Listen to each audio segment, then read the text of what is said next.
तो स्वागत है आपका एक नए वीडियो में। ये हमारा जेपीएससी मेंस पेपर 5 जो आपका इकोनॉमिक्स का सेक्शन है, इसका ये क्लास नंबर 17 है। और आज के क्लास में हम लोग ग्रुप ए का इम्पॉर्टेंट टॉपिक जो कि 7th नंबर टॉपिक है आपका पब्लिक एक्सपेंडिचर यानी कि सार्वजनिक व्यय, इसी टॉपिक को कंटिन्यू करेंगे। पिछले क्लास में हम लोग इस टॉपिक को स्टार्ट किए थे और इस टॉपिक से संबंधित जो भी बेसिक बातें हैं वो हम लोग पिछले क्लास में पढ़े थे। सबसे पहले तो हम लोग जाने थे कि ये आपका सार्वजनिक व्यय जो है ये क्या कॉन्सेप्ट है, ये किसे कहा जाता है। इसके अलावा हम लोग जाने थे कि दो ठो अर्थशास्त्री के बारे में। एक तो है आपके एडम स्मिथ साहब, इनके अनुसार सार्वजनिक व्यय इसमें क्या क्या शामिल होते हैं, यानी कि सार्वजनिक व्यय क्या कहलाता है। इसके अलावा एक जर्मन के अर्थशास्त्री होते हैं जिनका नाम है एडोल्फ वेगनर साहब, जिनके द्वारा महाद्वीपीय विस्थापन सिद्धांत यानी कि कॉन्टिनेंटल द्वीप थ्योरी दिया गया है ज्योग्राफी वाले सेक्शन में, फिजिकल ज्योग्राफी में।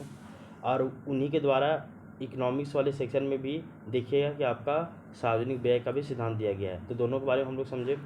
उसके बाद हम लोग देखें कि भारत में यानी कि वर्तमान समय में ये जो लोक व्यय की जो मात्रा है इसमें लगातार वृद्धि की जा रही है। भारत में भी यही देखने को मिल रहा है। तो पब्लिक एक्सपेंडिचर का जो मात्रा है ये लगातार देखने को मिल रहा है कि इसमें वृद्धि हो रही है। इसके पीछे का रीज़न क्या क्या था, उन रीजनों को हम लोग जाने थे। जैसे कि सबसे पहले रीजन था आपका सरकार के कार्यों में वृद्धि हो रही है। इसके अलावा जो कृषि के क्षेत्र में सरकार द्वारा विकास कार्य किए जा रहे हैं। इसके अलावा औद्योगिक विकास किया जा रहा है। इसके अलावा सार्वजनिक सुरक्षा में बढ़ती भागीदारी सरकार की। इसके अलावा वैश्विक स्तर पे वस्तु और सेवाओं के मूल्य में वृद्धि हो रहा है, दिन ऐसे में सार्वजनिक व्यय के ऊपर वृद्धि हो रही है। इसके अलावा सैन्य बजट में भी वृद्धि हो रही है। इसके अलावा देखिएगा तो त्वरित आर्थिक समृद्धि दर, ये भी कहीं ना कहीं एक कारण है सार्वजनिक व्यय में वृद्धि के पीछे। इसके अलावा नेक्स्ट टॉपिक हम लोग स्टार्ट किए थे सार्वजनिक व्यय का वर्गीकरण, यानी कि जो पब्लिक एक्सपेंडिचर हो रहा है इसका हम लोग क्लासिफिकेशन देखे थे। और ये जो क्लासिफिकेशन है वो आपका चार तरह से हम लोग देखे थे। पहला जो क्लासिफिकेशन था जिसको हम लोग बोलते हैं काहन और प्लेन साहब का भी क्लासिफिकेशन जो था आपका लाभ के आधार पे। तो लाभ के आधार पे सार्वजनिक व्यय का जो वर्गीकरण था वो आपका 4 तरह से किया जाता है, वो हम लोग पिछले क्लास में देख चुके हैं।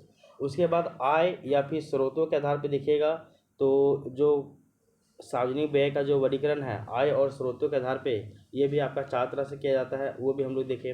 उसके बाद प्रक्रियात्मक वर्गीकरण यानी कि फंक्शनल क्लासिफिकेशन जिसको हम लोग बोलते हैं कार्य के आधार पे वर्गीकरण, ये भी आपका दो प्रकार से था। एक तो आपका योजनागत व्यय और एक आपका गैर योजनागत व्यय। आप योजनागत व्यय के अंतर्गत ही 5 ईयर प्लान यानी कि पंचवर्षीय योजनाओं को भी इसमें शामिल करके पढ़ते थे।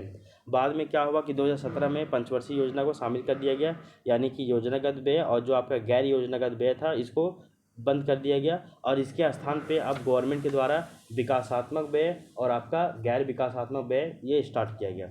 ठीक ना, तो विकासात्मक व्यय और आपका गैर विकासात्मक व्यय ये वाला जो कॉन्सेप्ट है इसको प्रारंभ किया गया और योजनागत व्यय और गैर योजनागत व्यय को समाप्त कर दिया गया।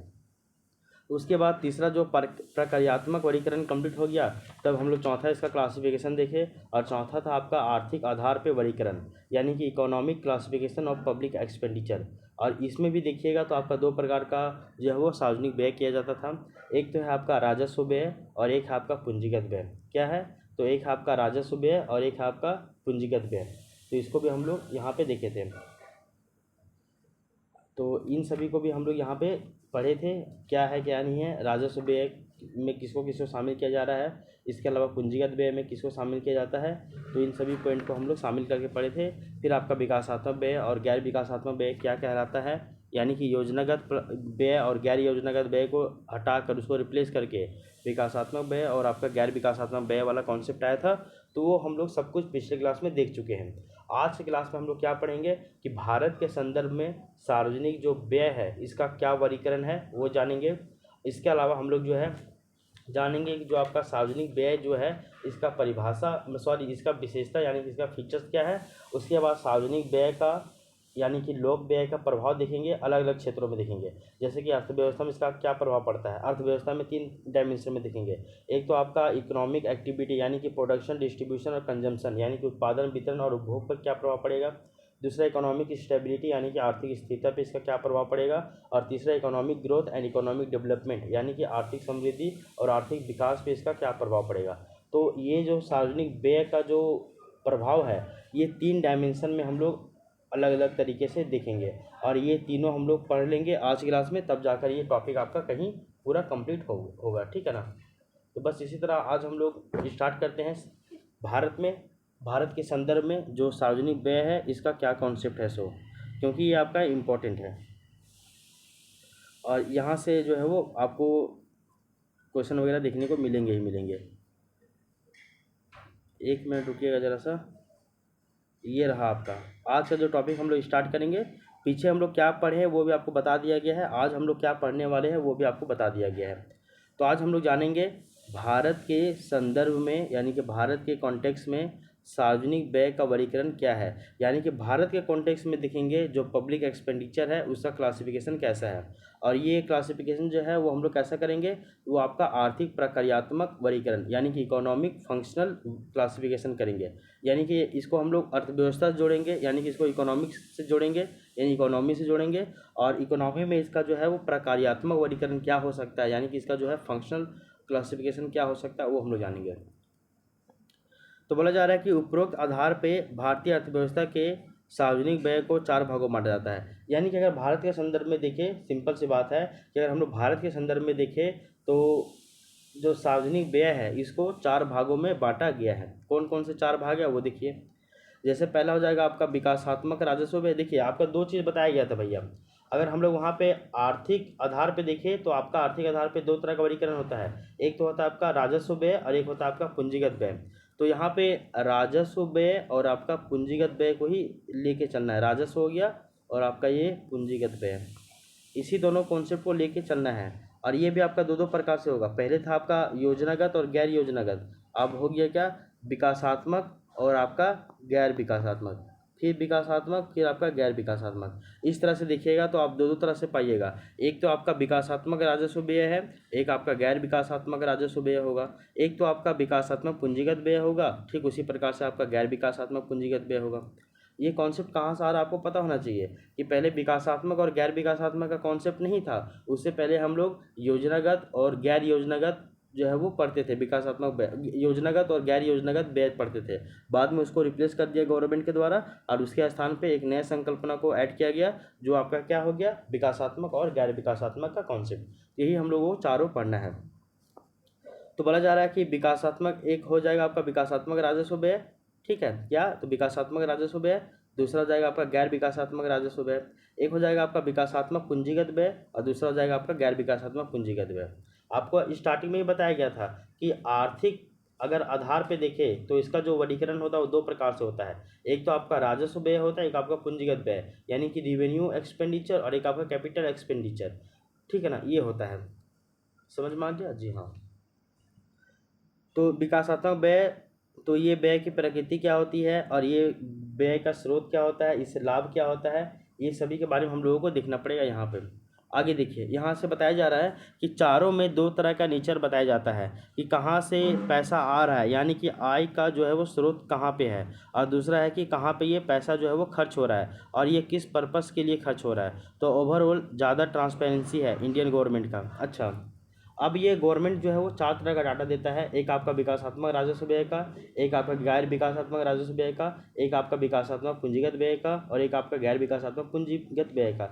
यानी कि यहाँ पे आपको 4 तरह का जो है वो डायमेंशन यहाँ पे फॉलो कर रहा है, ठीक है ना। कितने तरह का, 4 तरह का।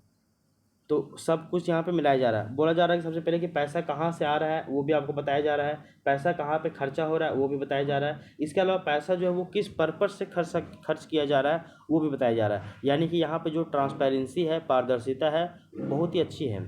तो पैसा कहाँ से आ रहा है यानी कि आने का स्रोत, पैसा कहाँ पे खर्च हो रहा है यानी कि जाने का स्रोत, और पैसा किस उद्देश्य से खर्च हो रहा है यानी कि उसका पर्पस क्या है ये भी बताया जा रहा है। यानी कि तीनों डायमेंशन यहाँ पे कवर किया जा रहा है।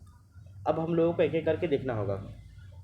इसमें हम लोग सबसे पहले जो आपका विकासात्मक राजस्व व्यय है इसको देखेंगे। विकासात्मक राजस्व व्यय ये क्या होता है वो समझिए।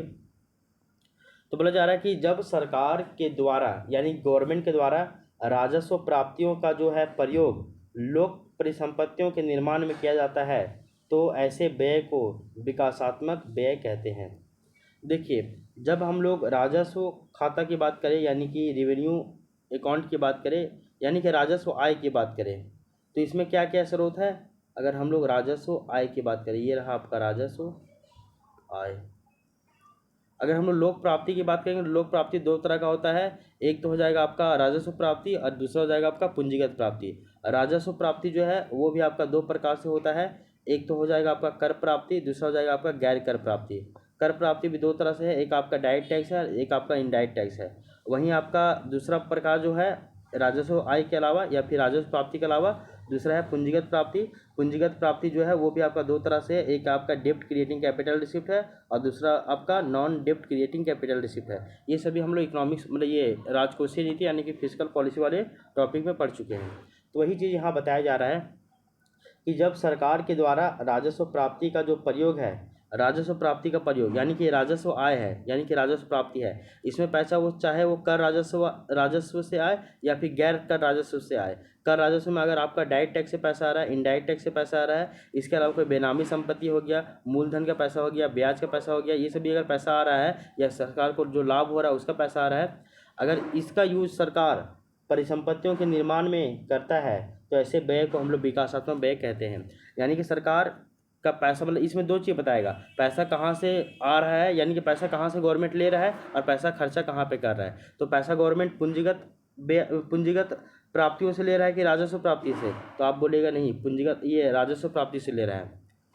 और पैसा कहाँ पे खर्च कर रहा है, तो ये परिसंपत्तियों के निर्माण में कर रहा है यानी कि ये एसेट के फॉर्मेशन में कर रहा है। क्लियर। और इसके अंतर्गत सामाजिक और सामुदायिक सेवाओं पर होने वाला व्यय जैसे कि शिक्षा व्यय, ग्रामीण विकास, कृषि, इसके अलावा कृषि से संबंधित सेवाओं पर होने वाला व्यय, खनन और औद्योगिक विकास पर होने वाला व्यय, बिजली और सिंचाई के ऊपर होने वाला व्यय, सड़क और यातायात पे होने वाला व्यय, संचार इत्यादि पे होने वाला व्यय, इसके अलावा लोक कार्यों पे होने वाला व्यय जिसको बोलते हैं PWD पब्लिक वेलफेयर डिपार्टमेंट, जैसे कि सड़क का निर्माण, पुल पुलिया का निर्माण, मानव विकास पर होने वाला व्यय जैसे कि खाद्य और उर्वरक का सब्सिडी देना, राज्यों और विधानसभा वाले केंद्र शासित प्रदेश के ऊपर या फिर जितना भी पब्लिक सेक्टर यूनिट है यानी कि PSU है, लोक उपक्रम इत्यादि को केंद्र सरकार से मिलने वाला अनुदान, इन सभी को हम लोग किस में शामिल करते हैं, तो इसको हम लोग विकासात्मक राजस्व व्यय में शामिल करते हैं। सिंपल सी बात समझिएगा, याद रखिएगा इसको कि विकासात्मक राजस्व व्यय के अंतर्गत दो चीज़ याद रखिएगा कि पैसा कहाँ से ले रहे हैं और पैसा खर्च कहाँ पे कर रहे हैं।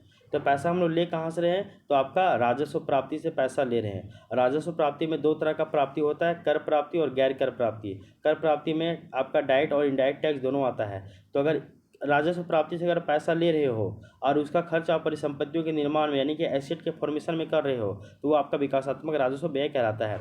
और ऐसे में देखिए कि विकासात्मक राजस्व व्यय के अंतर्गत हम लोग शिक्षा व्यय के ऊपर इसको शामिल करते हैं, स्वास्थ्य में जो व्यय किया जा रहा है उसको शामिल करते हैं, ग्रामीण विकास से संबंधित जो भी व्यय किया जा रहा है उसको शामिल करते हैं, कृषि और कृषि कार्य से संबंधित होने वाला जो भी व्यय है उसको शामिल करते हैं, खनन हो गया, औद्योगिक विकास हो गया, इनके ऊपर जो व्यय किया जा रहा है उसको शामिल करते हैं।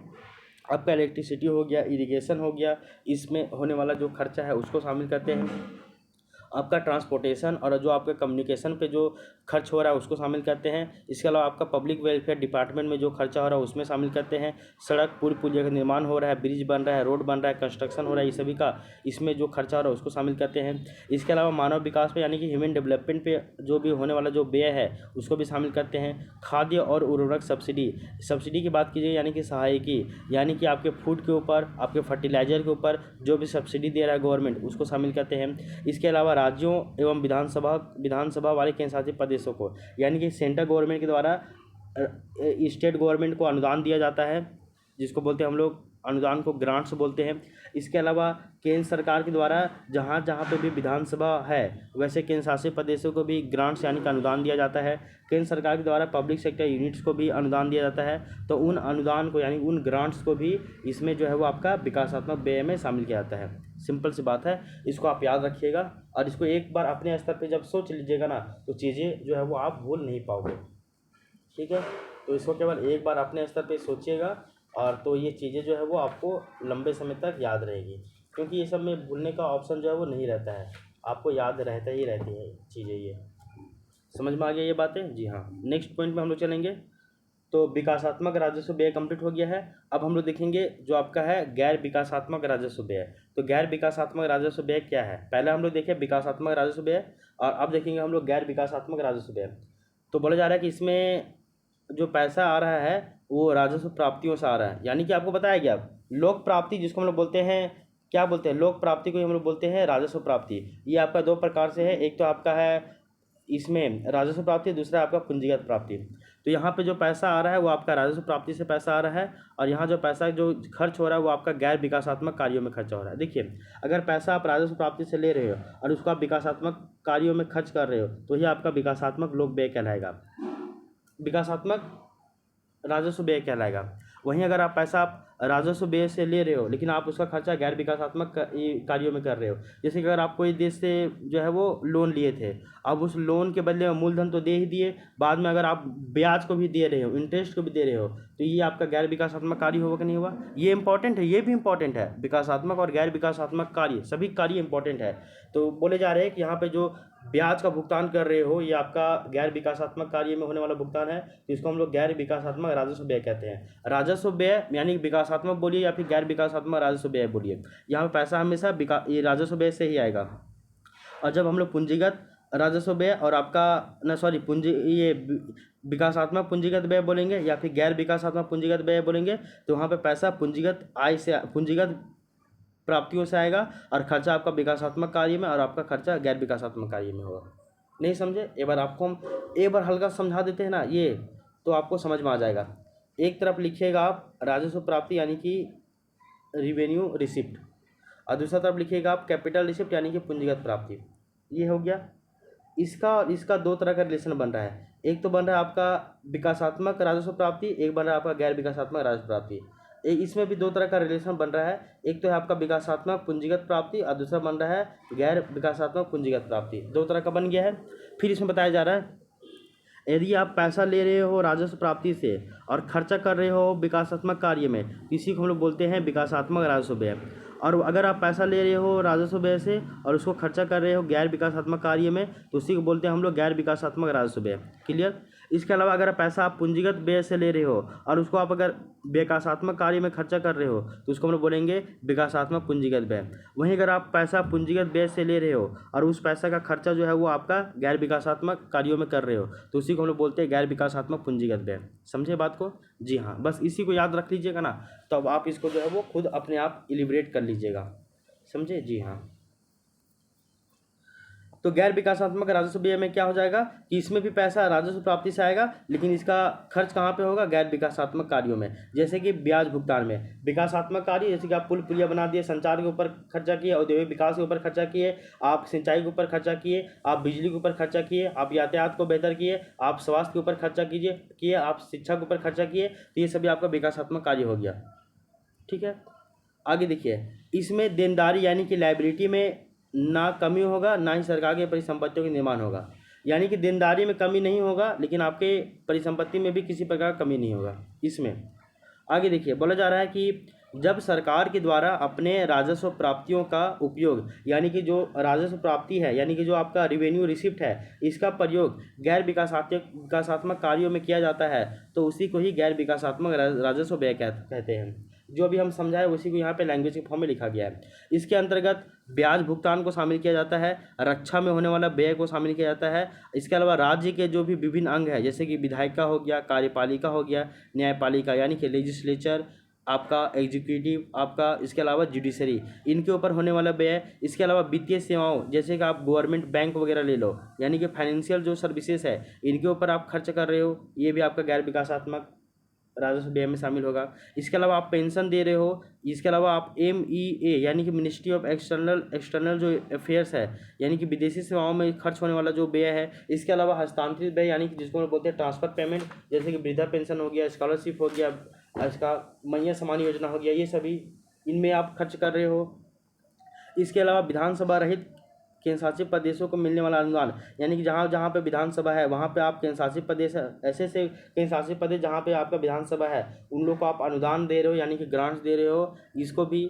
इसके अलावा केंद्र सरकार के द्वारा राज्यों को GST पर होने वाला जो हानि होता है, जो लॉस होता है, इसके बदले में दिया जाने वाला जो क्षतिपूर्ति यानी कि कंपेंसेशन का जो रकम है, इन सभी को हम लोग गैर विकासात्मक राजस्व व्यय में शामिल करते हैं। सिंपल समझिए। कि आप पैसा यूज करोगे कहाँ से, तो आप निकालोगे राजस्व व्यय से, और खर्चा कहाँ पे करोगे, गैर विकासात्मक कार्यों में। तो उसको हम लोग बोलेंगे क्या, तो गैर विकासात्मक राजस्व व्यय कहते हैं। सिंपल सी बात है बस। इसमें क्या क्या शामिल हो जाएगा, तो इसमें शामिल जो होगा आपका राज्य के विभिन्न अंगों, विधायिका, कार्यपालिका, न्यायपालिका के ऊपर खर्च, ब्याज का भुगतान करना, आरक्षक के ऊपर व्यय करना, इसके अलावा वित्तीय सेवाओं पे होने वाला व्यय, पेंशन दे रहे हो, इसके अलावा आप विदेशी सेवाओं पे कर रहे हो खर्चा, इसके अलावा आप ट्रांसफ़र पेमेंट दे रहे हो, इसके अलावा आप केंद्र शासित प्रदेशों में जहाँ जहाँ पे विधानसभा है वहाँ पे आप अनुदान दे रहे हो, इसके अलावा केंद्र सरकार के द्वारा राज्य सरकारों में जब जीएसटी का हानि होता है तो ऐसे में आप लॉस के बदले में कंपनसेशन रकम देते हो, मूल्य देते हो, तो उन सभी चीज़ों को हम लोग इसमें शामिल करते हैं। ठीक है, तो ये हो जाएगा आपका गैर विकासात्मक राजस्व व्यय। आई होप ये बहुत ही अच्छी तरीके से आपको समझ में आ गया होगा, अब ये नहीं भूलिएगा। इसके अलावा बोला जा रहा है कि गैर विकासात्मक राजस्व व्यय के द्वारा ना तो सरकार की देनदारियों में कमी आती है, ना ही सरकार की परिसंपत्ति में वृद्धि हो रही है। देखिए, अगर जब आप विकासात्मक कार्य करोगे नहीं तो आपका परिसंपत्ति बनेगा क्या, नहीं बनेगा। ठीक है, और ऐसे में आपका गैर विकासात्मक व्यय करने से राजस्व के व्यय करने से सरकार की देनदारियों में कमी आता है क्या, तो सरकार की देनदारी में भी किसी प्रकार का कमी नहीं आता, यानी कि लायबिलिटी भी नहीं बढ़ रहा है और आपका जो है वो एसेट यानी कि जो परिसंपत्ति है ये भी नहीं बढ़ रही है। क्लियर, किसी प्रकार का दोनों में वृद्धि नहीं होता है। यहाँ तक समझ में आ गया है। अब हम लोग देखेंगे विकासात्मक पूंजीगत व्यय और आपका विकासात्मक पूंजीगत व्यय और आपका गैर विकासात्मक पूंजीगत व्यय। देखिए, राजस्व व्यय में आप सिंपल सी बात याद रखिएगा, डेप्ट क्रिएटिंग कैपिटल रिसिप्ट का ही याद रखिएगा, यानी कि यहाँ पे आपको ना ही देनदारी में किसी प्रकार का वृद्धि होगा लेकिन परिसंपत्ति का यहाँ पे निर्माण हो जाएगा।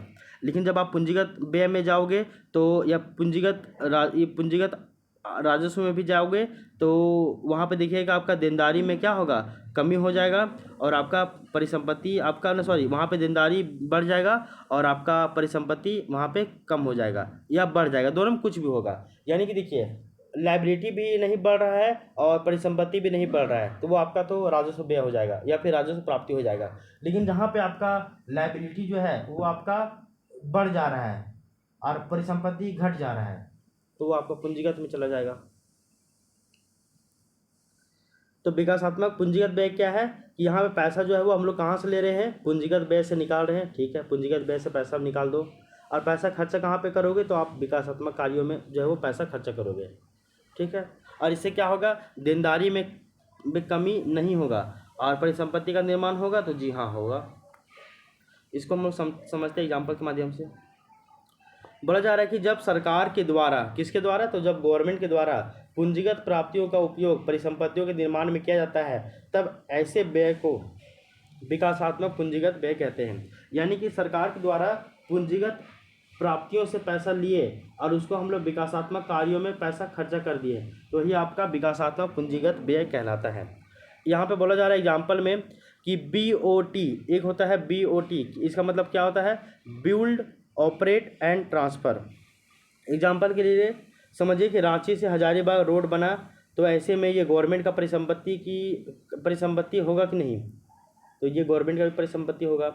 आप ऐसे में देखते होंगे कि जो आपका BOT यानी कि जो आपका बिल्ड, ऑपरेट एंड ट्रांसफ़र जो हो रहा है, ये सभी बेस्ट एग्जांपल है आपका, ऐसा देखने को मिलता है PPP मॉडल में, यानी कि पब्लिक प्राइवेट पार्टनरशिप, ये सभी मॉडल में देखने को मिलता है।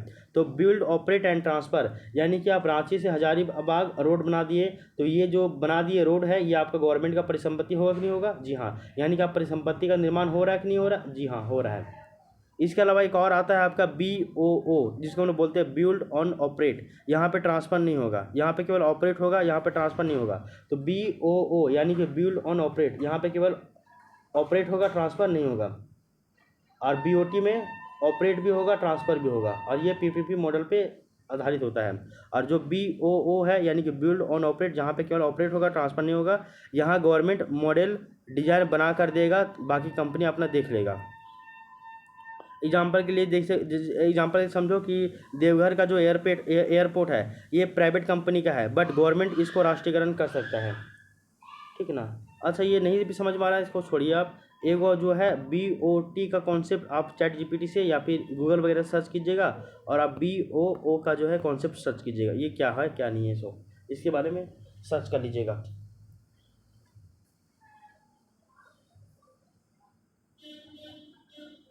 अच्छा एक एग्जांपल समझिए, ये जो बार बार हम देनदारी और जो परिसंपत्ति में बोल रहे हैं ना, क्या हो रहा है सो, अगर आप 100 रुपये किसी व्यक्ति से उधार लिए हैं, तो ऐसे में उधार जब लिए हैं, तो जब आप उस पैसे को, उधारी को चुका देंगे, तो आपके ऐसे में किसी भी प्रकार का परिसंपत्ति में वृद्धि हुआ क्या? नहीं हुआ। लेकिन ऐसे में देखिएगा आपके देनदारी में कमी तो होगा ना, यानी कि आपको पैसा लौटाना है, यानी कि आपके देनदारी में, लायबिलिटी में कमी होगा। समझे? जी हाँ।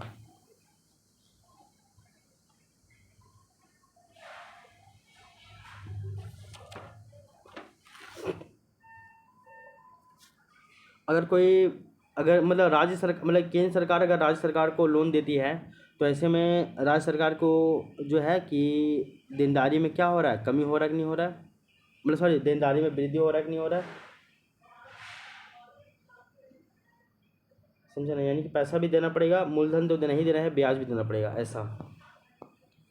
नेक्स्ट इसमें बोला जा रहा है विकासात्मक पूंजीगत व्यय, यानी कि आप पैसा लिए हैं, पूंजीगत राजस्व से पैसा लिए हैं और उसको विकासात्मक कार्यों में खर्च कर दिए हैं, तो ये आपका पूंजीगत, मतलब सॉरी, विकासात्मक पूंजीगत व्यय कहलाएगा। इसमें और भी एग्जांपल है, बोला जा रहा है कि इसके अंतर्गत यातायात सुविधाओं, यानी कि ट्रांसपोर्टेशन का जो भी सर्विसेज है इसके ऊपर, संचार कम्युनिकेशन, रेलवे का बजट, विनिर्माण यानी कि मैन्युफैक्चरिंग, जैसे कि एयरपोर्ट बनाए, पोर्ट बनाए, इत्यादि क्षेत्रों को शामिल किया जाता है। इसके अलावा इसमें केंद्र सरकार के द्वारा राज्यों और विधानसभा वाले जो यूनियन टेरिटरीज है, यानी केंद्र शासित प्रदेश है, इसके अलावा PSU यानी कि पब्लिक, जो आपका पब्लिक सेक्टर यूनिट है, यानी कि लोक उपक्रम जो है, इत्यादि को दिया जाने वाला जो ऋण है, और ऋण के साथ साथ जो आपका अग्रिम भुगतान है, इन सभी को हम लोग शामिल करते हैं।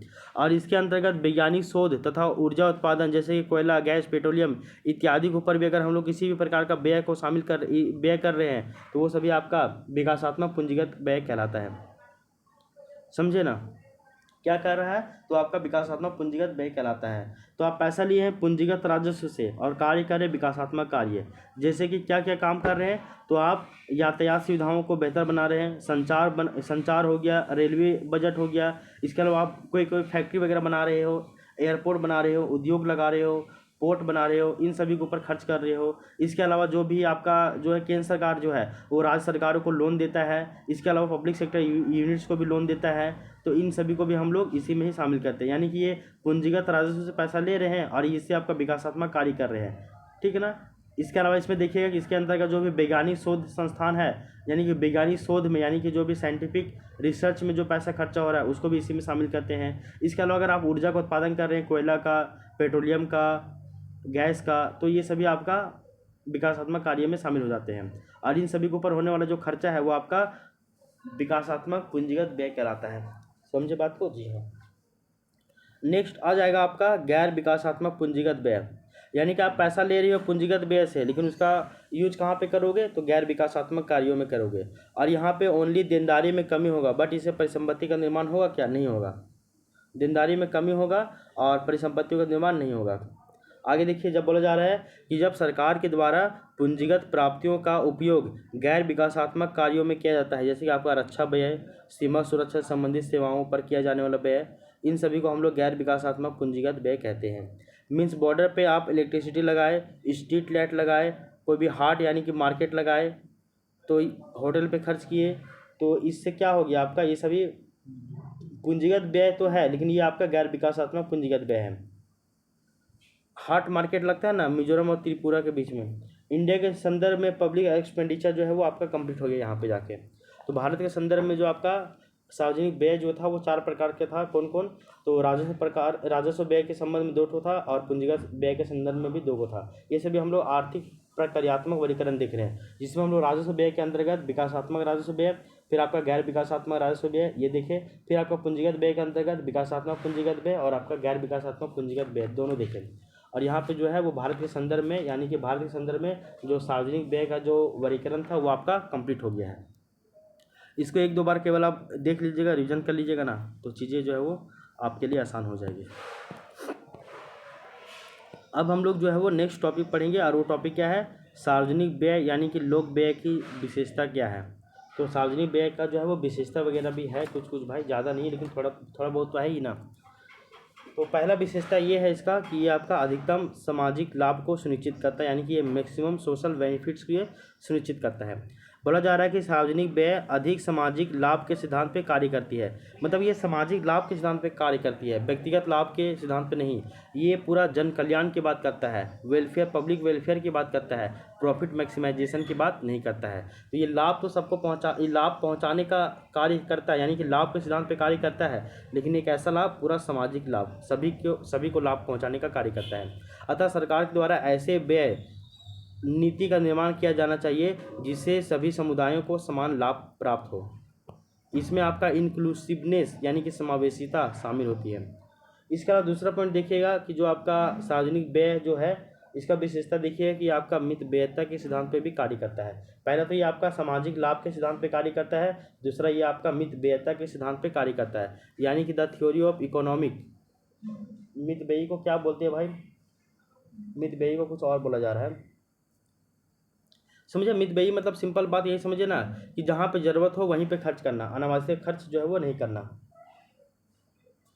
ये है मितव्ययी व्यक्ति कंजूस नहीं होता है, जहाँ पे ज़रूरत हो वहीं पे खर्च करता है। तो बोला जा रहा है कि ये आपका सामाजिक लाभ के सिद्धांत पे भी आधारित होता है, ये आपका मितव्ययी के सिद्धांत पे भी आधारित होता है। तो बोला जा रहा है कि सार्वजनिक जो व्यय है वो आपका मितव्ययिता के सिद्धांत पे कार्य करती है। अतः राज्यों के द्वारा बनाई जाने वाली जितनी भी व्यय की जो नीति है, यानी कि एक्सपेंडिचर पॉलिसी है, वो आपका उपलब्ध संसाधनों के अधिकतम उपयोग पर आधारित होनी चाहिए। यानी कि जो भी आपके पास संसाधन है, यानी कि जितना आपके पास चादर है उतने ही पैर पसारी है, वही वाला कॉन्सेप्ट पे ये आधारित होता है। साथ ही साथ सार्वजनिक व्यय के आकार का निर्धारण भविष्य में होने वाली संभावित समस्याओं का जो है वो ध्यान में रख के किया जाता है। यानी कि आपके पास खर्चा पहले डिसाइड किया जाता है, उसके बाद आय का स्रोत जो है वो डिसाइड किया जाता है। बजट भी वही प्रकार है, उसी तरह है कि साल भर का हम लोग खर्चा पहले डिसाइड कर लिए, उसके बाद हम लोग साल भर में उस खर्चा को ध्यान में रख के हम लोग आय के स्रोतों को निर्धारित करते हैं। सिंपल सी बात है। और इसी प्रिंसिपल के बेसिस पे ही बुलेट ट्रेन का जो है वो क्रिटिसिज्म नहीं कर सकते हम लोग भारत में। इसी सिद्धांत के अनुसार ही देखें तो हम लोग जो भारत में अभी बुलेट ट्रेन आ रहा है ना, तो उसको हम लोग क्रिटिसिज्म यानी कि उसको आलोचना नहीं कर सकते हम। तीसरा इसका लाभ है कि जो सार्वजनिक व्यय जो होता है वो संतुलन के सिद्धांत पे कार्य करती है। एकदम एकदम ये बैलेंस के प्रिंसिपल ये यानी कि द प्रिंसिपल ऑफ बैलेंस, यानी कि संतुलन के सिद्धांत पे ये कार्य करती है। अर्थात सरकार के द्वारा सार्वजनिक व्यय को आय के साथ संतुलित किया जाता है, आय के साथ संतुलित किया जाता है। फिर बोला जा रहा है कि जब आपका घाटे का बजट आता है, यानी कि जो आपका घाटे का बजट आ रहा है, यानी कि आपका डेफिसिट बजट आता है, तो ऐसे में उसको बैलेंस करने के लिए लोन लेता है गवर्नमेंट या फिर नए नोटों को जारी कर देता है, यानी कि इसी को हम बोलते हैं इनाम प्रबंधन या द पॉलिसी ऑफ मोनेटाइजेशन, इसी कह देते हैं। डिप्राइव्ड सेक्शन क्या होता है भाई? तो उसको हम लोग बोलते हैं वंचित समूह। यहाँ तक की बातें हम लोग जो है वो समझ चुके हैं। चौथा इसमें देखिए इसका जो विशेषता है वो है कि लोक व्यय जो नीति है वो आपका लोच के सिद्धांत पर आधारित होता है, यानी कि द प्रिंसिपल ऑफ इलास्टिसिटी, इसके ऊपर भी कार्य करती है ताकि इसको परिवर्तित भी किया जा सकेगा। कैसे? तो घरेलू और वैश्विक परिस्थिति के अनुसार लोक व्यय को लोक आय से संतुलित भी किया जा सकता है। अगर देखिएगा कि घरेलू स्थिति उतनी अच्छी नहीं है तो लोक व्यय की मात्रा में कमी की जा सकती है। इसके अलावा अगर वैश्विक परिस्थिति भी थोड़ा सा खराब है तो ऐसे में लोक व्यय की मात्रा को कम भी किया जा सकता है, और सब कुछ ठीक ठाक रहा तो आपका लोक व्यय की मात्रा को बढ़ाया भी जा सकता है। यानी कि ये आपका पूरी तरीके से लोच के सिद्धांत पे कार्य करती है। पांचवा इसका विशेषता है कि लोक व्यय का जो मुख्य उद्देश्य है वो आपका आय और परिसंपत्तियों के समान वितरण को सुनिश्चित करना है। यानी कि आय के बीच में जो सभी लोगों में आय का जो असमानता है, यानी कि इनकम डिस्पैरिटी या फिर इनकम इनइक्वालिटी जो है, इसको कम करने का ये प्रयास करती है। और लोक व्यय का जो मुख्य उद्देश्य जो है वो आपका आय और परिसंपत्तियों के जो समान वितरण है उसको सुनिश्चित करना होता है। फिर बोला जा रहा है कि इस कारण राज्यों का भी ये कर्तव्य होता है, यानी राज्यों का भी ये ड्यूटी होता है कि सार्वजनिक व्यय से संबंधित भ्रष्टाचार को वो क्या करें, कंट्रोल करें। यानी कि पब्लिक एक्सपेंडिचर से संबंधित जितना भी भ्रष्टाचार, इतना भी जो करप्शन हो रहा है उसको वो लोग कंट्रोल करें। राज्यों का भी ये कर्तव्य है, उसको भी कंट्रोल करें, और साथ ही साथ आय के समान वितरण को ये सुनिश्चित करें। तो आय के समान वितरण को ये लोग सुनिश्चित करने में भी केंद्र सरकार को जो है वो साथ दें। फिर बोला जा रहा है कि इसी में ही एक आपका आया था जैम ट्रिटी। क्या आया था? आपका जैम ट्रिनिटी आया था। जैम ट्रिनिटी का क्या था इसमें कार्य? देखते होंगे कि J for Jan Dhan, A for Aadhaar card और एम फॉर मोबाइल, यानी जनधन, आधार कार्ड, मोबाइल, इन तीनों को आपस में जोड़ना है, इसी के लिए एक लाया गया था जैम ट्रिनिटी। फिर बोला जाता है कि इसका जो यूज है वो आपका डीबीटी में किया जाता है, यानी कि डायरेक्ट बेनिफिट ट्रांसफ़र में किया जाता है। एग्जाम्पल के लिए छात्रवृत्ति देना है किसी को मनरेगा देना है, मनरेगा के तहत काम देना है, किसी को पीएम आवास योजना का पैसा देना है, यानी कि शहरी और ग्रामीण सभी क्षेत्रों में पैसा देना है, तो उसके लिए हम लोग डायरेक्ट उसके डीबीटी में जो है वो पैसा भेजेंगे, यानी कि डायरेक्ट बेनिफिट ट्रांसफ़र, यानी डायरेक्ट उसी पैसा जाना चाहिए। बीच में किसी प्रकार का इंटरमीडिएट यानी कि बिचौलिया नहीं होना चाहिए। इसीलिए गवर्नमेंट जो है वो आपका जैम ट्रिनिटी लाया, यानी कि जन धन, आधार कार्ड, मोबाइल सबको जोड़ दिया। और इसी को ही हम लोग बोलते हैं पंच लाइन, यानी कि प्रत्येक आंख से आंसू पोंछना, इसी को बोलते हैं हम लोग। एक कोटेशन दिया जाता है कि प्रत्येक आंख से आंसू पोंछना, यानी कि सभी को जो है वो दुखों को निवारण करना है, इसी को हम लोग बोलते हैं पंच लाइन। समझ में आया? जी हाँ। छठा इसका विशेषता है, बहुत सारा विशेषता है, इसमें जो छठा विशेषता है आपका कि लोक व्यय जो है वो आपका अधिकतम आर्थिक उत्पादकता के सिद्धांत पे कार्य करती है, यानी कि जो लोक व्यय जो है वो मैक्सिमम आर्थिक उत्पादकता यानी कि मैक्सिमम इकोनॉमिक प्रोडक्टिविटी इसके सिद्धांत पे कार्य करता है। और इस कारण देखिएगा कि लोक व्यय का जो अधिकतम जो भाग है वो आप पाइएगा कि आपका विकासात्मक व्यय में ही ज़्यादा किया जाता है। क्यों? क्योंकि इससे आपका अधिकतम आर्थिक उत्पादकता के सिद्धांत पे ये कार्य करती है लोक व्यय। देन ऐसे में लोक व्यय का एक अधिकांश हिस्सा जो है, एक अधिकांश जो भाग है वो केवल आपका विकासात्मक व्यय के रूप में किया जाता है, चाहे वो पूंजीगत विकासात्मक व्यय हो या फिर वो आपका विकासात्मक राजस्व व्यय हो, किसी भी रूप में किया जा रहा है, लेकिन वो आपका विकासात्मक व्यय में ज़्यादा खर्चा किया जाता है, विकासात्मक व्यय में ज़्यादा खर्चा होता है। फिर बोला जा रहा है 7वां नंबर विशेषता कि लोक व्यय नीति ऐसी होनी चाहिए जो केंद्र सरकार, राज्य सरकार और स्थानीय निकायों इनके द्वारा किया जाने वाला जो भी सार्वजनिक व्यय है इसके मध्य सामंजस्य यानी कि कोऑर्डिनेशन को भी सुनिश्चित कर सके। यानी कि केंद्र सरकार के द्वारा भी खर्चा किया जाता है, राज्य सरकारों के द्वारा भी खर्चा किया जाता है और स्थानीय सरकारों के द्वारा भी किया जाता है सार्वजनिक व्यय, यानी कि खर्चा किया जाता है। तो ऐसे में ये लोक व्यय का जो नीति है, ये जो पॉलिसी है वो ऐसा आना चाहिए कि तीनों के बीच में आपस में क्या हो, कोऑर्डिनेशन हो, एक बढ़िया सामंजस्य हो, जिससे जो है वो जो आप खर्चा कर रहे हो, जो आप व्यय कर रहे हो, उसका लाभ सभी स्तर तक पहुँचे, समाज के हर एक तबके तक पहुँचे। इसलिए तो आपका पंच लाइन आया था, प्रत्येक आँख से आंसू को पोंछना है। तो सभी को इसका जो है वो लाभ पहुंचाना है, गरीब से गरीब लोगों तक, वंचित से वंचित समूहों तक इसका लाभ पहुंचाइएगा, तो फिर जाकर जो है वो आपका सारा कुछ सक्सेस हो पाएगा ऐसे में। तो ये था आपका सार्वजनिक व्यय का विशेषता। तो सार्वजनिक व्यय भारत के संदर्भ में क्या है क्या नहीं है वो हम लोग समझे। फिर हम लोग सार्वजनिक व्यय की जितनी भी विशेषताएँ हैं उन विशेषताओं को भी यहाँ पर हम लोग समझे, ठीक है ना। तो ये थोड़ा सा बड़ा हो गया टॉपिक, तो अब हम लोग आगे चलते हैं।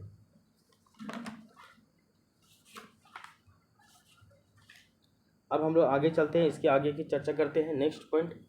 और नेक्स्ट पॉइंट सबसे इम्पॉर्टेंट है, जहाँ से क्वेश्चन बनने का ज़्यादा चांस बनता है। देखिए पूरा अगर हम लोग एक टॉपिक पढ़ेंगे, एक टॉपिक में अगर 40 पेज का सर नोट्स पढ़ाए हैं और एक टॉपिक में कम से कम 20 से 25 गो टॉपिक पढ़ाए हैं, छोटा छोटा सब टॉपिक पढ़ाए हैं, तो ऐसे में 20 से 25 गो छोटा छोटा जो सब टॉपिक पढ़ाए हैं ना वो सारा इंपॉर्टेंट नहीं है, कुछ ही इंपॉर्टेंट होता है जिसको एग्जाम के लिए ध्यान में रखना होता है हम लोगों को। बाकी बात तो आपका सारा कुछ बेस है, जो कि बेस मजबूत करने के लिए किया जाता है, समझे ना बात को। जी हाँ। तो सार्वजनिक व्यय या फिर जो लोक व्यय होता है इसका क्या प्रभाव पड़ता है अलग अलग क्षेत्रों में, और इसका प्रभाव हम लोग को देखना केवल अर्थव्यवस्था में, अलग अलग क्षेत्रों में नहीं, हम लोग को देखना अर्थव्यवस्था में इसका क्या प्रभाव पड़ता है लोक व्यय का, यानी कि सार्वजनिक व्यय का। और सिलेबस में हम लोग को यही पढ़ना है कि अर्थव्यवस्था में इसका जो है वो क्या प्रभाव पड़ता है। एक मिनट रुकिए जरा सा, हम आपको एक बार पूरा सिलेबस को समझा देते हैं, मतलब सिलेबस बता देते हैं कि सार्वजनिक व्यय का सिलेबस क्या लिखा हुआ है। एक मिनट रुकिएगा जरा सा।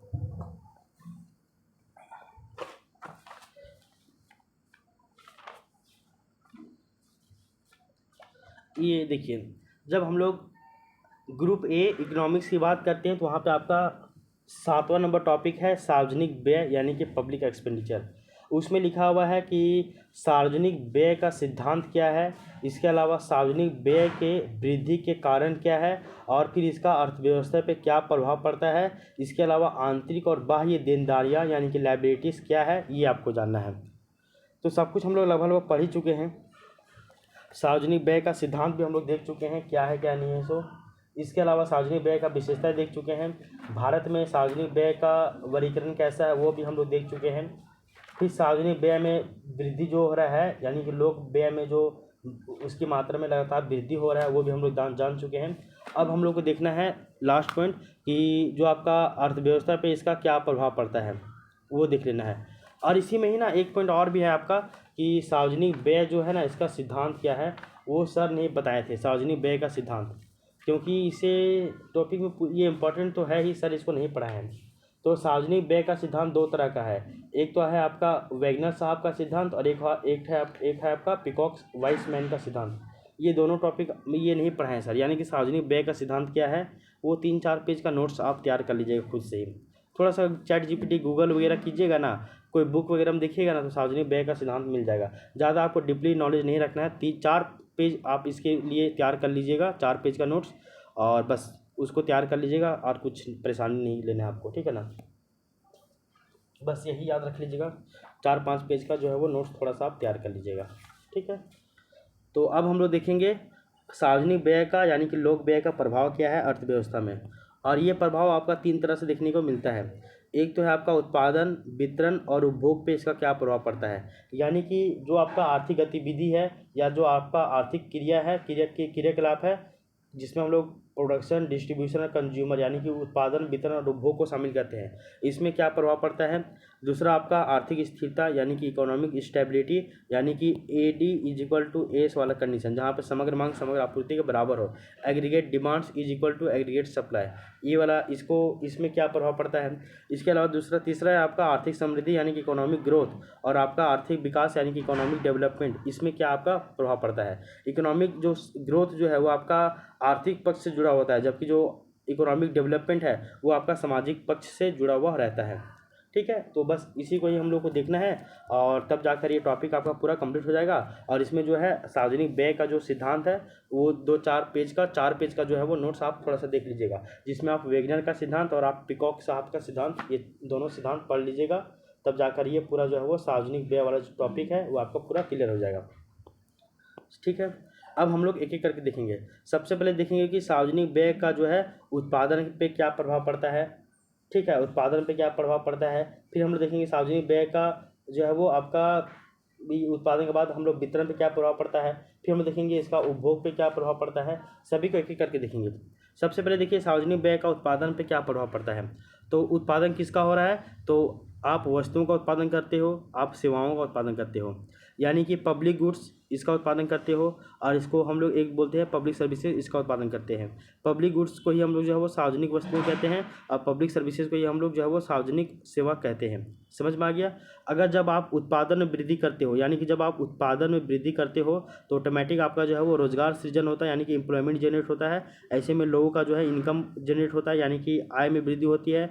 आय जब लोगों का बढ़ता है तो ऐसे में आपका जो है वो काम करने की जो क्षमता है, यानी कि काम करने की क्षमता बोलिए, यानी कि काम करने का जो कैपेसिटी है ये बोलिए, या फिर काम करने की जो चाहत है यानी कि विलिंगनेस टू वर्क जो है, इसमें वृद्धि होता है। लोगों के पास पैसा ज़्यादा बचता है, यानी कि बचत में वृद्धि होती है, निवेश में वृद्धि होती है, तो कैपिटल निर्माण भी वृद्धि होती है, यानी कि पूंजी निर्माण में वृद्धि होती है, ये होता है। इसके अलावा देखिए कि जब आपका आय में वृद्धि होगा तो आपका डिमांड में यानी कि मांग में वृद्धि होगी। ये सभी कुछ आपका देखने को मिलता है। ये हो गया। तो यहाँ सिंपल सी बात बताया गया सार्वजनिक व्यय का उत्पादन पे क्या प्रभाव होगा। ये सभी आप छोटा छोटा डायग्राम वगैरह जो है ना, फ्लो चार्ट वगैरह आप आंसर में ऐड कीजिएगा ना, तो आपका आंसर और से बेहतर निकलेगा। तो जब आप देखिएगा कि उत्पादन में वृद्धि होगा, वस्तुओं के उत्पादन में या सेवाओं के उत्पादन में वृद्धि होगा, तो ऐसे में रोजगार मिलेगा तो आय में वृद्धि होगा तो काम करने की क्षमता में वृद्धि होगी। काम करने की क्षमता के साथ साथ काम करने की जो चाहत है उसमें, यानी कि विलिंगनेस टू वर्क, इसमें भी वृद्धि होगी। बचत दर में वृद्धि होगी, निवेश दर में वृद्धि होगी, पूंजी निर्माण दर में वृद्धि होगी। इसके अलावा मांग में भी वृद्धि होगी, ठीक है। इसके अलावा नेक्स्ट पॉइंट बोला जा रहा है कि यहाँ पे एक चीज़ हम लोग को और कॉन्सेप्ट देखना होता है कि आय के चक्रीय प्रवाह का, यानी कि जो आय का जो चक्रीय प्रवाह है इसके ऊपर लोक व्यय का क्या प्रभाव पड़ता है। यानी कि जो आय का जो चक्रीय प्रवाह है वो क्या है, और उसके ऊपर देखिए कि आपका उसके ऊपर क्या प्रभाव पड़ता है लोक व्यय का। देखिए आय का जो चक्रीय प्रवाह है वो आपका 2 तरह का होता है। एक तो आपका ट्रांसफ़र पेमेंट होता है, एक आपका ट्रांसफ़र इनकम होता है। यानी कि आपका कंपनी का जो भुगतान है वो व्यक्ति के लिए आय हो जाता है, सिंपल सी बात है।